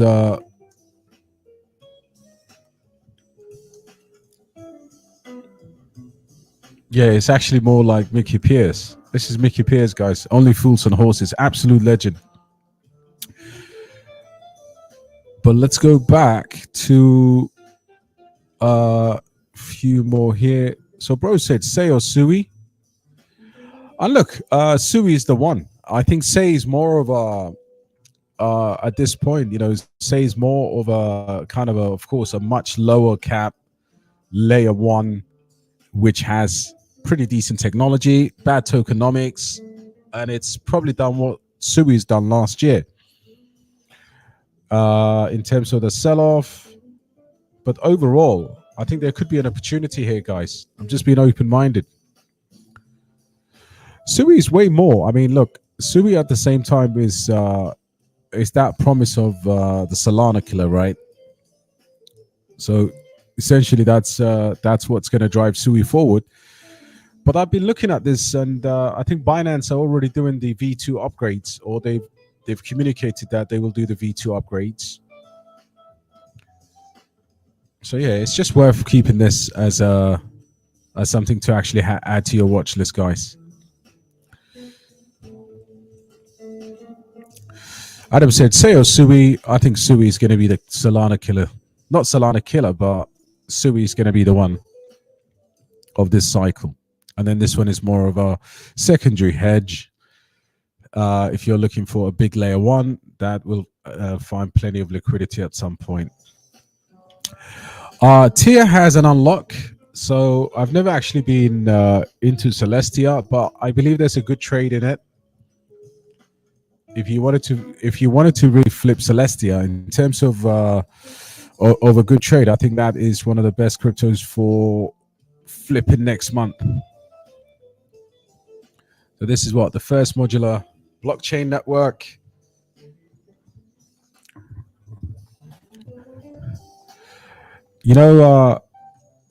Adam, I would say, look, the heart says Ondo, because obviously I hold a decent bag of Ondo, but the head also says OM.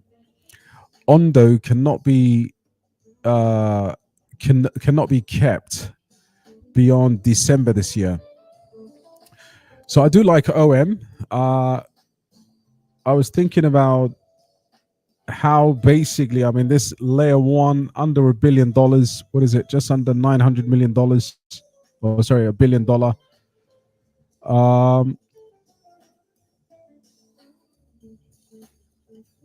Yeah, I like this a lot. Fully diluted as well. I mean, this is what you got to look for.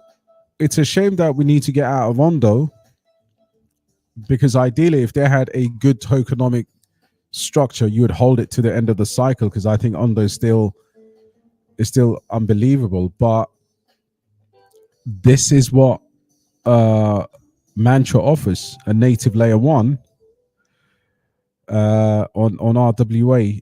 But if you wanted to have an exposure to a very good layer one, I would say look at Dusk.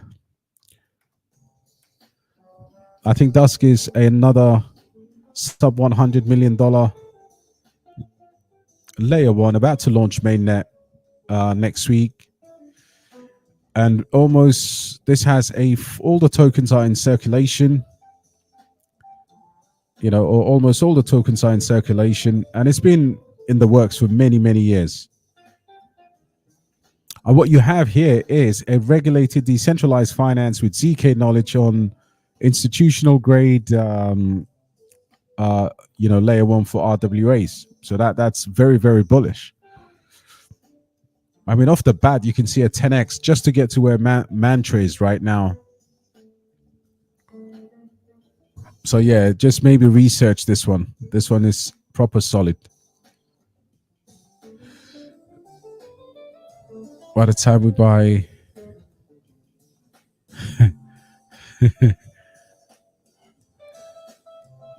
I did own Manta. I sold it. Manta Network. I actually sold it. Yo, Big Yeti, what's going on, bro? Hope you are well. Ondo is more connected with BlackRock. Yeah, I think the thing with Ondo is, I absolutely love. I mean, looking at their not only their partnerships, not only the BlackRock aspect, but in terms of what they do as a team, it's incredibly impressive.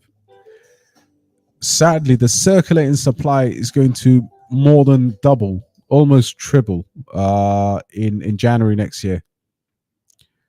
So that's the only thing. I mean, it's still going to be an incredible trade from here at $800 million. It's actually way smaller than Mantra. Surprising that is, because last time I was looking at these, Mantra was way smaller. See, this is the fully diluted, and right now 1.3 billion. So by the time it gets to the bull market, it'll be around 6 or 5 billion in terms of circulation.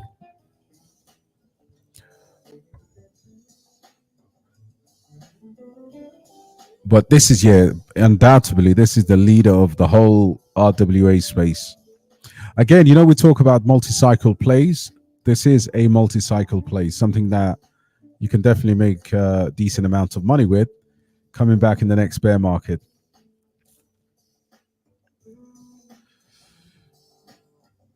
Big Chris in the building. Why are you bullish on? Never heard about the project before. Yeah, the project is, first of all, big up Muzz. I had a chat with Muzz one day in our Discord, my brother. And what Muzz did was he was looking for a fully diluted, kind of a layer one RWA play. I mean, the more we researched it, the more it checked out what the criteria was as a decent project that's going to go into mainnet very soon.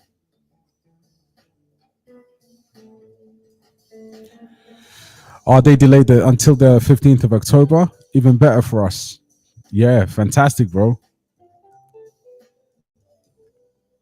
Fantastic. Yeah, very interesting, Samson. Yeah, absolutely. I think you've got to be open-minded sometimes to a couple of factors like good tokenomics and a very good use case, and all of a sudden you've got something that you can actually you can potentially invest in.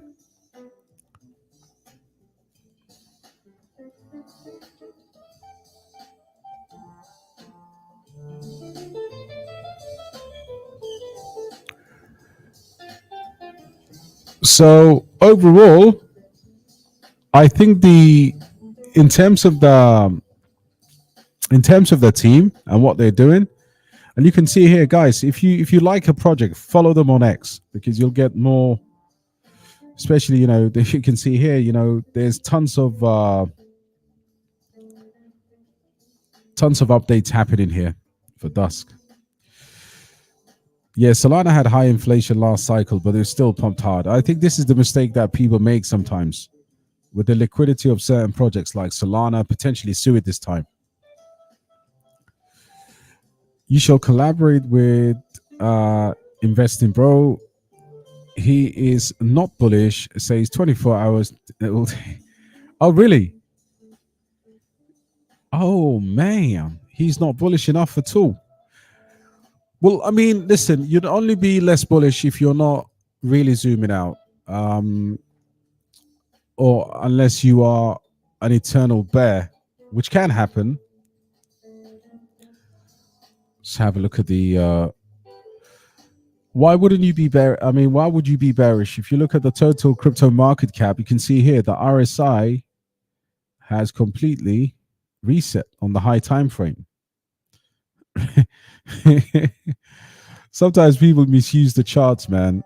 Look at this. I mean, you've got RSI below where it's meant to be. Like completely. Like if I just give you... everyone who's bearish is looking at the daily time frames, and they're not zooming out. And that's how you just get screwed by the big macro moves, because you look at something like this. I look where the total crypto market cap is. Let's look at the total 3. And look at this. Look where the RSI for the total 3 is, guys. And again, you don't have to use one indicator, but we are at a 566 billion in terms of the trade. This is a trade that if you listen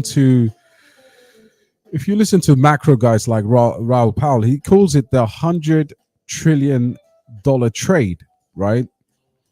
So if we're like, let's say we go to between 5 and 10 billion, 10 trillion this cycle, or even less than that. Let's say we go 5 or under, doesn't really matter. We're still going to have a huge growth in crypto.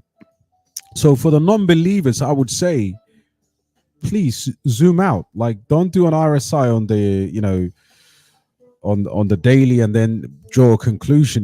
That's not how you do it. You have to look at the long-term aspect of this whole thing. Look, this is Bitcoin on the weekly again. Look where we are, right?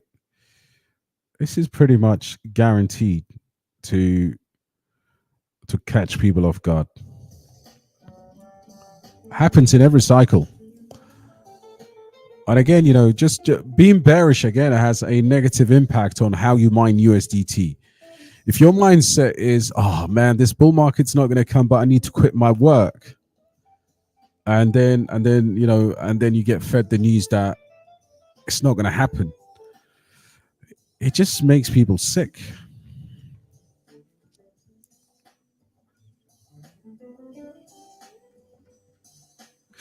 He said long term it matters, but did not give a reason. I think he did. I thought he gave a solid reason why they did this. And we're forgetting about the election factor, bro. We can't have a US election with a completely different or screwed up economy, right? That doesn't happen. A long term, that's bullish. I think this was the perfect storm. Yeah, bro, the jazz is, man. Next time you need to recommend me some Argentinian jazz, bro, and some tango as well. He's not totally bullish. He's not sure if Wall Street. Yeah, I think that's just picking over the. That's just nitpicking, in my opinion. We know this cycle is the most institutionally adopted cycle. Number one, we know this cycle has just turned on the printing machine. Holy crap! We know we have more participants. We are, 4 years or so, 3 years from the last all-time high. Bitcoin's going to go into price discovery. MicroStrategy is buying, BlackRock is buying. It's at this moment, institutional adoption is one thing. Governments are buying Bitcoin, and I was really impressed with the government of Bhutan. Of course, we know what the El Salvador is doing. There was a talk of Qatar as well, buying Bitcoin, like to the tune of like $500 billion investment. The UAE is rumored to be mining Bitcoin at an industrial level. It's all, listen, the time to be bearish, I think, it's only going to do harm to the psychology of people in the space. Let's go, Johnny. I hope you're doing well, bro. Meet Kevin is bearish, and he's saying that the rate cut makes me concerned about recession. This is what I'm talking about, bro. Like, this is why exactly people just take on unnecessary burdens, man. In the grand scheme of things, guys, we're still very small compared to other industries, especially compared to even though Bitcoin now is catching up. But I don't understand how the recession concerns after we just announced the rate cuts and we're about to enter an election year. And you're forgetting where Bitcoin is as well, right? So people are not taking into consideration where Bitcoin is right now. All indicators are showing this thing here is going to absolutely explode to the upside. But let's look at the case for the downside, right? You've got some levels here. We've been there already. We've already been there, guys. There's nothing we can see right now to the downside that would make us afraid. I think we're such degens that we will all deploy our stable coins. You know, where could we come down to? I mean, some people are calling for these mid 40s. It doesn't make sense. I listen, I'm not afraid to wait for Bitcoin to bounce here a little bit. And then look, as soon as we go into price discovery and break resistance, things are going to be nuts, guys. You know, things are going to be absolutely nuts. I look at that. You know, we came back to the golden pocket and absolutely found support and went up from there. When you look at the high time frames and the dynamics here, I don't think we're looking back, guys. And if we do anyway, I think we will be catching it. New Life said, Joy Stream, bro. I don't actually track Joy Stream anymore, brother. Such a small, risky micro cap. I wouldn't buy it. When in doubt, zoom out. Absolutely, Samson. Absolutely, bro. 50 cycle. I hope you're right, but I'm with you. Yeah, listen, bro. It's, you know, honestly, you can always invalidate your thoughts. I said to people last 2 weeks, I was like, look, don't put all your money in, right? Do not put all your money in, but recession eventually is averted, right? Once they start acting on it, we've been in recession for the last, I don't know, the last 1 year. 50 basis points is an admission of where we've been and where, you know, where we've come from right now, as much as it is for future projection. The market is just pricing it in. So nothing new over there. Thank you very much, bro. 100 out of 105 out of 114 economists were wrong for that 25 basis point. Yeah, 100%, bro. By the core team of Myro that hibernation is over and they might start a marketing Myro again. What's going on, Carmich? If they do that, good luck to them. I mean, look, Myro, I haven't actually checked since we sold that as a trade many months ago. And then, of course, it's a meme coin, right? But lately, I have been seeing a resurgence of Myro mentions in the chats. $65 million meme coin on Solana. I'm just not bullish on these Solana meme coins, to be honest. And listen, you know, this could go back and do incredible numbers, but I would look at similar market cap. For example, I would look at cats, right? Something that is completely different. Was it Kate? Where's her name? Yeah, let me show you. There's tons of meme coins out there right now with a better narrative.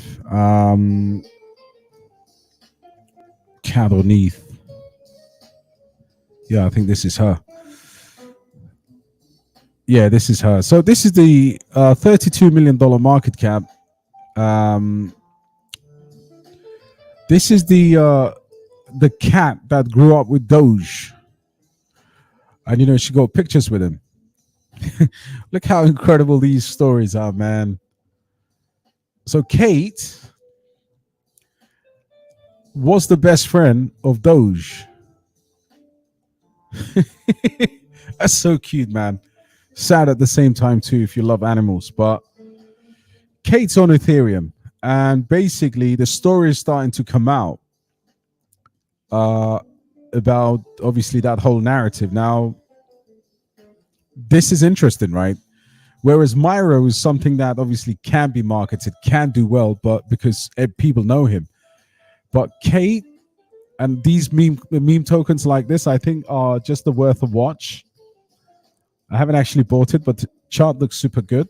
Has never had a meme run and was launched fairly recently. But I do take your point about Myro. I think, look, if you've got Myro, just hold on to it. And I know a lot of my private members have it. And at some point, it may just go run again. There was nothing wrong with Myro. I think it was just the devs.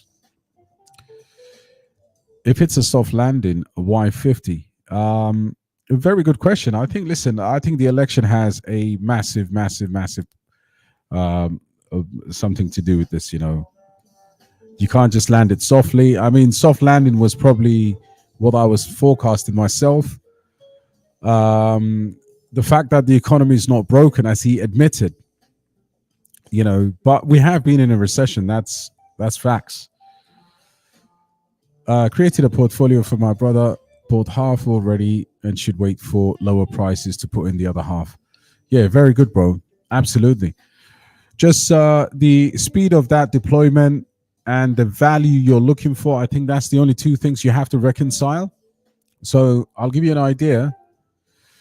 I always have psychological breaking point for each project. So, for example, I would say to myself, I've always DCA'd Mavia under $2, right? So that time, you know, I would just wait for maybe the days when it's not up 18%, but I already know under $2 for my projection, Mavia is an excellent buy. So that doesn't bother me. I'll dollar cost average on that fluctuation. But yeah, that's a very good strategy, bro. The main thing is you have to keep dollar cost averaging into the market. And at some point, you're probably going to have to increase the rate in which you do that to close these bags. Samson said, would you quit your job if you were up 5 million in crypto? This is my job.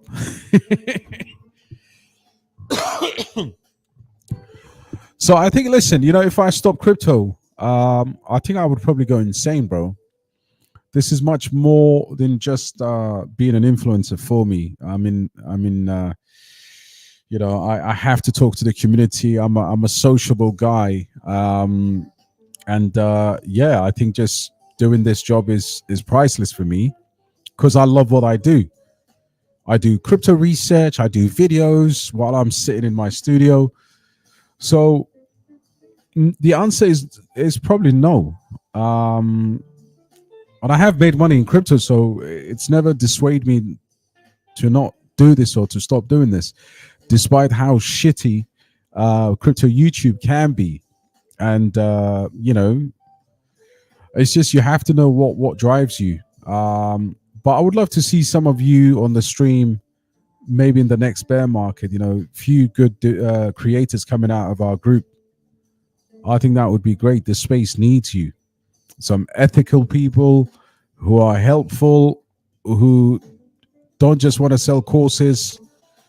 You know, like Suge Knight said, you know, if you're tired of your producer all in your videos, dancing, join the DXP community. But yeah, definitely, man. I don't think any amount of money would make me stop what I'm doing. And the key there is obviously finding a passion for something you love. Good news, Karmic. Where did you see that? Yeah, let's keep an eye on that news, man. TG after the rate card. Oh, really? I think it's Trump supporters trying to make it sound bad. I think, Nanny, listen, we right now we need the Trump supporters and the Democrats and everybody to come together for crypto. Recession incoming. First appearance said, sorry to burst your bubbles. Clearly won't be getting any soft landing at this point. Look, respectable position. I think the crypto recession, as far as we can say, in our ability to to play this cycle. I think that's already set in stone. How far they delay it ultimately, you had the first admission that we've been in recession. James said TG after the rate cuts. Okay. Possible. Like I said, man, the lower the prices, the better. But there's a part of me that thinks that's just hopium. We need to deploy strategically because we will get the dip. But how far, do we go to 50K and back? I think that's the range. But 50 or 70, I think we push up to the upper parts right now. So I would say possibly we go up from here and then we correct slightly and then off to Valhalla. Paper Doll said, great chat. Want to ask your opinion on maybe selling BTC at the peak of the run, or whether you target over 100K and buy back in the bear market. So yeah, very good question. Hodl indefinitely. So that's a really good question, bro. And it really depends on the amount of Bitcoin you have. So I always say, there's something that one of my close friends was asking me. He doesn't have, he's got small amount of Bitcoins. And in that case, he'll definitely sell it and then play with the large cap, safer altcoins, get additional X's, and then boom, move back into Bitcoin at a substantial profit, or at least multiply the amount of Bitcoins that he has. But there's also a concern amongst Bitcoin investors that if you sell, how low does it come back down in the bear market because of institutional adoption? So there was a calculation I was looking at the other day. Depending on where we go, let's say, for example, the new bear market bottom is, I don't know, mid-40s or, something like that. It then becomes viable again to actually look at that and adjust that reaccumulation on the basis of inflation. You can't look at Bitcoin and say it was at $16,000 in the last bear market crash, right? You have to adjust it to inflation. So yeah, I think that's a sound strategy. I wouldn't hold Bitcoin for maximum gains. I will hold the large altcoins once you take profit on your Bitcoin, and then rotate back into BTC or stable coins and then see where it goes. I own 50K at 12 cents. I need it to go. Yeah.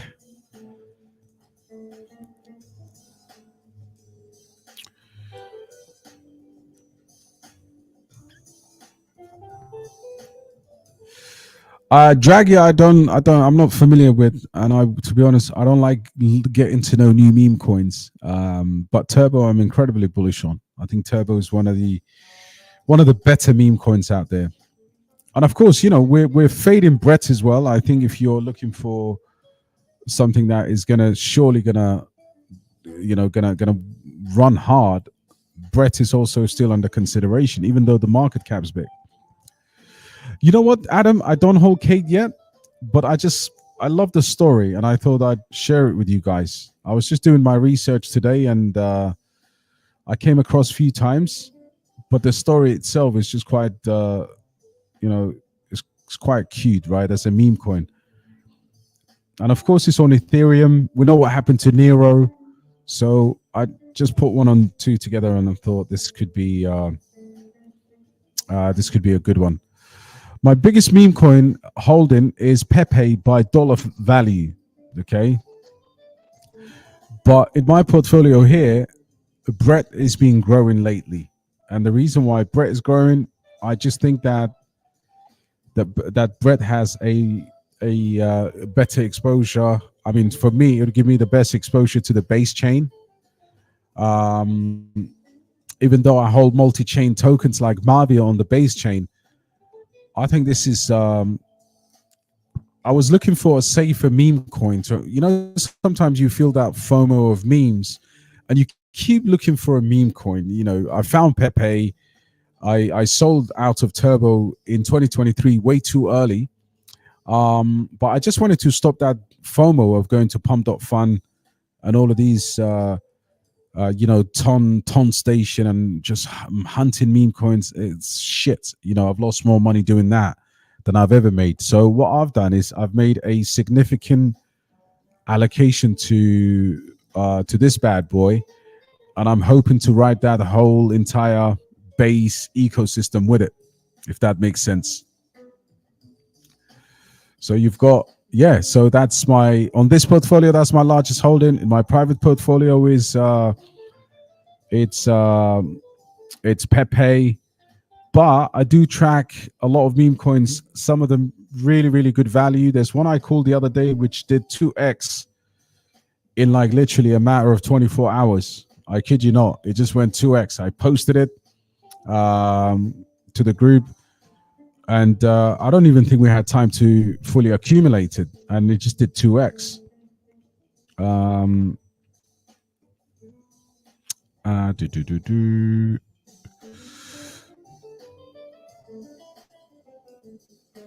So think about it. Look, you're looking at $700 million bet.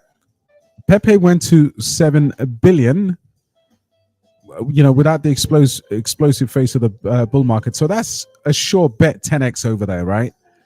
Could it get to 17 billion? Then we start talking about the levels of Dogecoin right now, where it is, not even the all-time highs. And you start to make the obvious conclusion that Brett is going to forefront the base chain. It's going to be the forerunner over there. Now, in terms of other meme coins, sorry, I do hold a small amount of Pepe coin. I love this. I think this is going to have, look at the jump here. It's obviously done really well because of the burn. They're going to start, doing burn, baby, burn very, very soon. 80% they could knock out of the whole supply. Bobo is one I haven't bought, and I'm tracking. Of course, I had a flip at Harry Potter Obama Sonic Inu 10 last year, but I ain't looking at Harry Potter anymore. What else am I looking at? Interestingly, I was looking at Andy on ETH. Andy on Blast as well. $7 million. Again, chain mascot. I'm looking at FUD, which is a chain mascot or the oldest meme on Sui. Let's get rid of this stuff here. Yeah, I was just tracking a few different ones. Sun Wukong, Sun Ku1. Right now, $1 million market cap on here. And then, of course, Trump announcing tokens. So obviously, World Liberty Finance is coming. And the question I had for you guys was, what do you guys think that would mean for our political meme tokens? Trump is launching a DeFi project, and this is probably the biggest misunderstanding. He's not launching a meme token. So I still believe MAGA Trump is the biggest crypto, even though it's lost a lot of its value because the attention has shifted away to Trump's main project. So yeah, I think the election meme coins will come back up. Of course, you've got to watch non-payable token or coin. Ponke right now 150 million. And then maybe if you've got some time later on, if you want to front run narratives, you've got to look at the runes will come back at some point. Just like with BRC20, runes will catch you off cold. So you can actually have a trade in the entire runes ecosystem. So if you could look at the Bitcoin ecosystem here,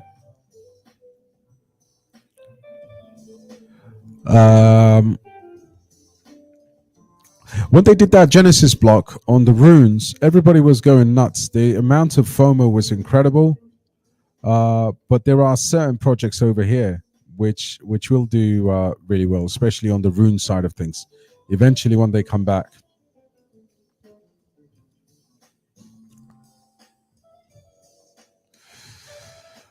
It's not Republican. Yeah, it's a neutral body, independent. Absolutely. What an amazing day. Huge for crypto. KRC20 memes did you get? You know, Scottish bro, I kind of like this time round. I mean, I do like Nacho. I like what else did I look at? Nacho. I think I looked at Gold as well. But this time I didn't rush in. I just didn't want to rush in because I did that last time and lost some money in terms of trying to mint them. But they did incredibly well for Casper in general. We'll take a few more here. We're up 27% on S&P, and you're saying that we're in a recession. Absolutely, bruv. Absolutely. Yeah, big man coming to Dubai, bro. I definitely look forward to seeing you, bro. Biggest meme holding his turbo. Absolutely, man. That's a rocket ship, bro. Yeah, it's been so exhausting. Next week I might take a little break, man. I need some sunshine, even though I'm in Dubai. Pepper. Yeah. Any of you talking about Suge Knight, man? It looks like P. Diddy's in a spot of bother.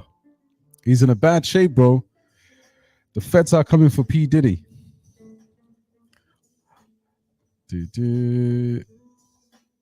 Listen, like I've said before, they actually wanted to fix the economy. They could have raised the rates again. Absolutely, bro.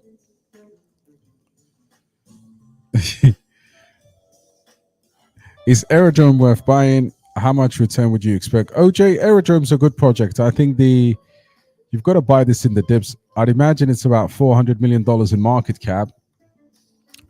And also it depends how much money you want to put in.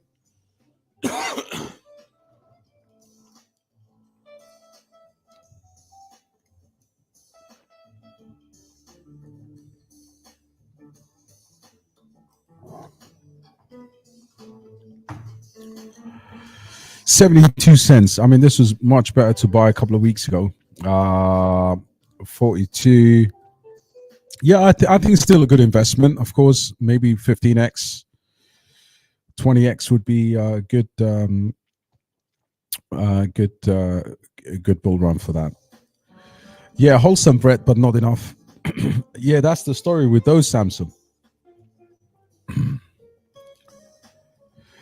Would you DXP, would you buy Sui now or wait for the? Yeah, I'll just wait for a little bit. Yeah, Ethan, I will definitely wait for it. I mean, Sui right now, even though, to be honest, in terms of psychologically where it is, yeah, look at that. I mean, that is monumental jump in the last 24 hours. So if there's any, of course, any pullbacks, you take it closer to the $1.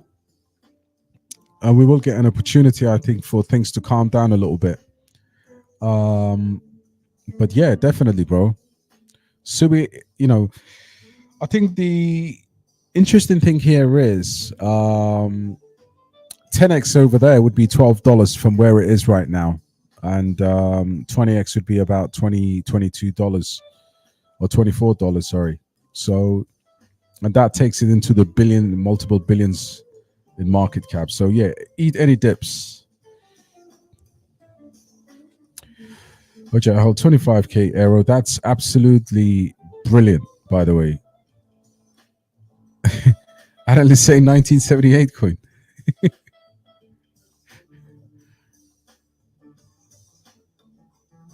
Really deep dive on it. If he's we're rich. Wow. Yeah, I suppose Aero is fantastic, bro. Elsa on runes? No, bro. Let's see if it's on. Yeah, Musty's always go mad alpha, man. Shout out to my brother. Let's have a look.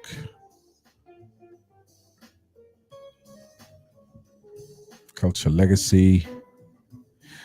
Yeah, I mean the crazy thing is, was this a mint? It's about to say you need sunshine. Just walk out the door.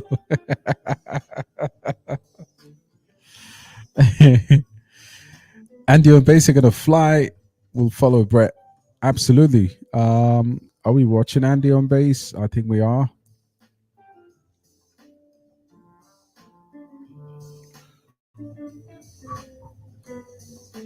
Where's my watch list?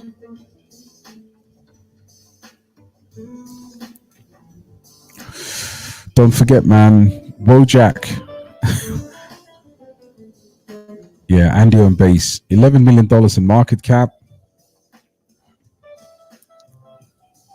Yeah. That's a good one. It's a very good one. I do track Andy as well.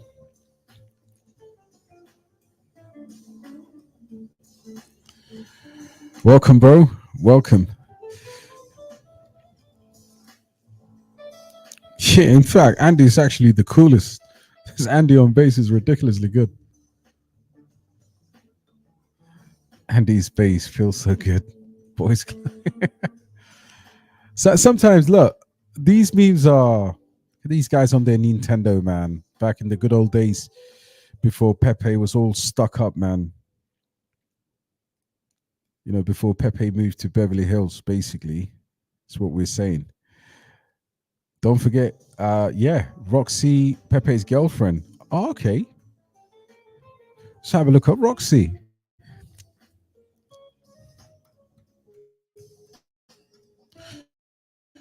You just sometimes wonder, like, yeah, she's right here, bro. $20 million in market cap. Let's see where she's at. So I think she still lives on Uniswap. Roxy needs to get an apartment in Mexi or Gate.io to be accessible.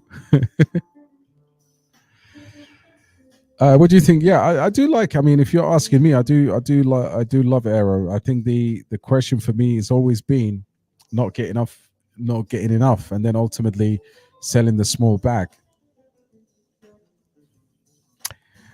Boom, boom. You're gonna get. Yeah, it's gonna be mad, bro. Yo, my brother Amzilla, man, what's going on, bro? Yeah, I know Plub. I've been looking at it because I bought a few. I was just messing about with the Sui wallet, and look at this, already at 24 million. Yeah, this is the bad boy of this chain. Look at that, and this is all happening in the last week, right? Price discovery, 24 million. I mean, this was like so small when I looked at this, and the other one is FUD on Sui.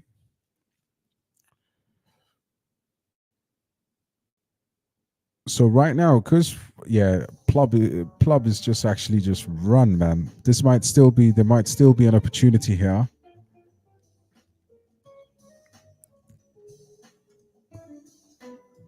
But yeah, that's interesting. That whole chain is going to be rocking, guys.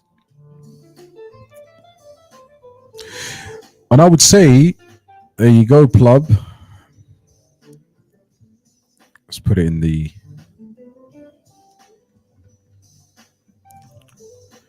You got to pay attention to Sui, guys. Navi is moving, what, 39% in the last 7 days. Sui, 35%. And they've got that USDY now on Sui. Cetus is up 34%. Plub, 70% in the last 7 days. Come on, Sui is going to be where, you know, things are, guys. Turbo's Finance moved 64% in 7 days, still at $4 million in market cap. SuiPad is at a ridiculous valuation of $3 million. What else is here? Zuki. Let's have a look at this meme. Sui chain, I'm telling you now, guys, not financial advice, but if you come back in the next bear market, don't talk to me unless you buy Sui, unless you buy Ondo, unless you buy Casper. This cabal here, these OGs in this live stream tonight have got probably the best game strategy for the next bear market, which I can't wait for.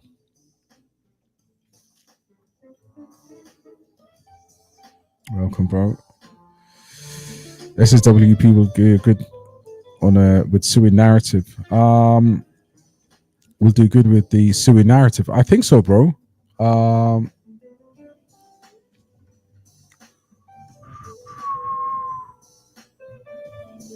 Look, the whole idea of, like, say for example, if you do, and again, I had some guy on Twitter the other day telling me I was too bearish of a market cap of Casper at 5 billion. Sorry, I predicted Casper to do anything between $1 to $3, and the guy was like, no, that's too bearish, and he actually attacked me on Twitter. And then I had to reply and say, bruv, pipe down, relax yourself. I've got more Casper than you. So look, the thing about Sui right now is more than 1.5 times the value of Casper, right? And so that tells you, like, when these layer ones catch fire, you're looking at top 10 projects in this cycle. Printing. They're going to be printing for us, guys.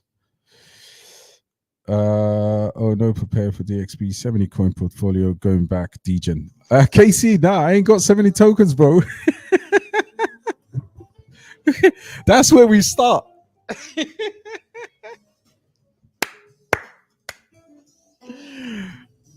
Yo, I'm gonna honestly, that was yeah, I love the bear market, bro. So we're gonna buy 70 coins and then trim it down to 20. Top 3 memes on base. I do like the look of Benji. So Brett, Benji, and of course Andy. And then of course big shout out to Toshi. I think that's one of the best ones there. And then you've got Young PC, you've got Kondo. I don't know if you've ever seen the meme narrative about Ondo on base, which is called Kondo.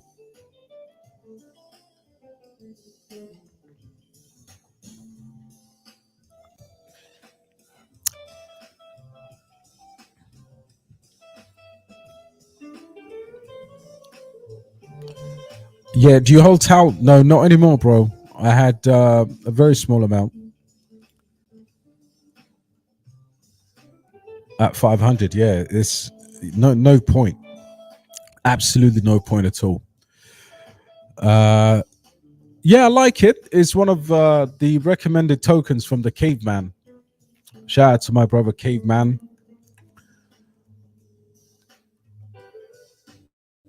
I actually like the look at that, decent volume as well.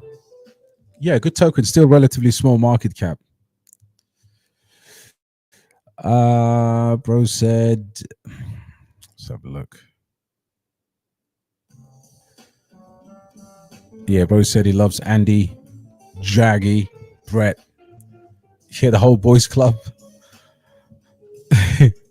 Until I got in mining on proof of work coins, that will be 70, 150.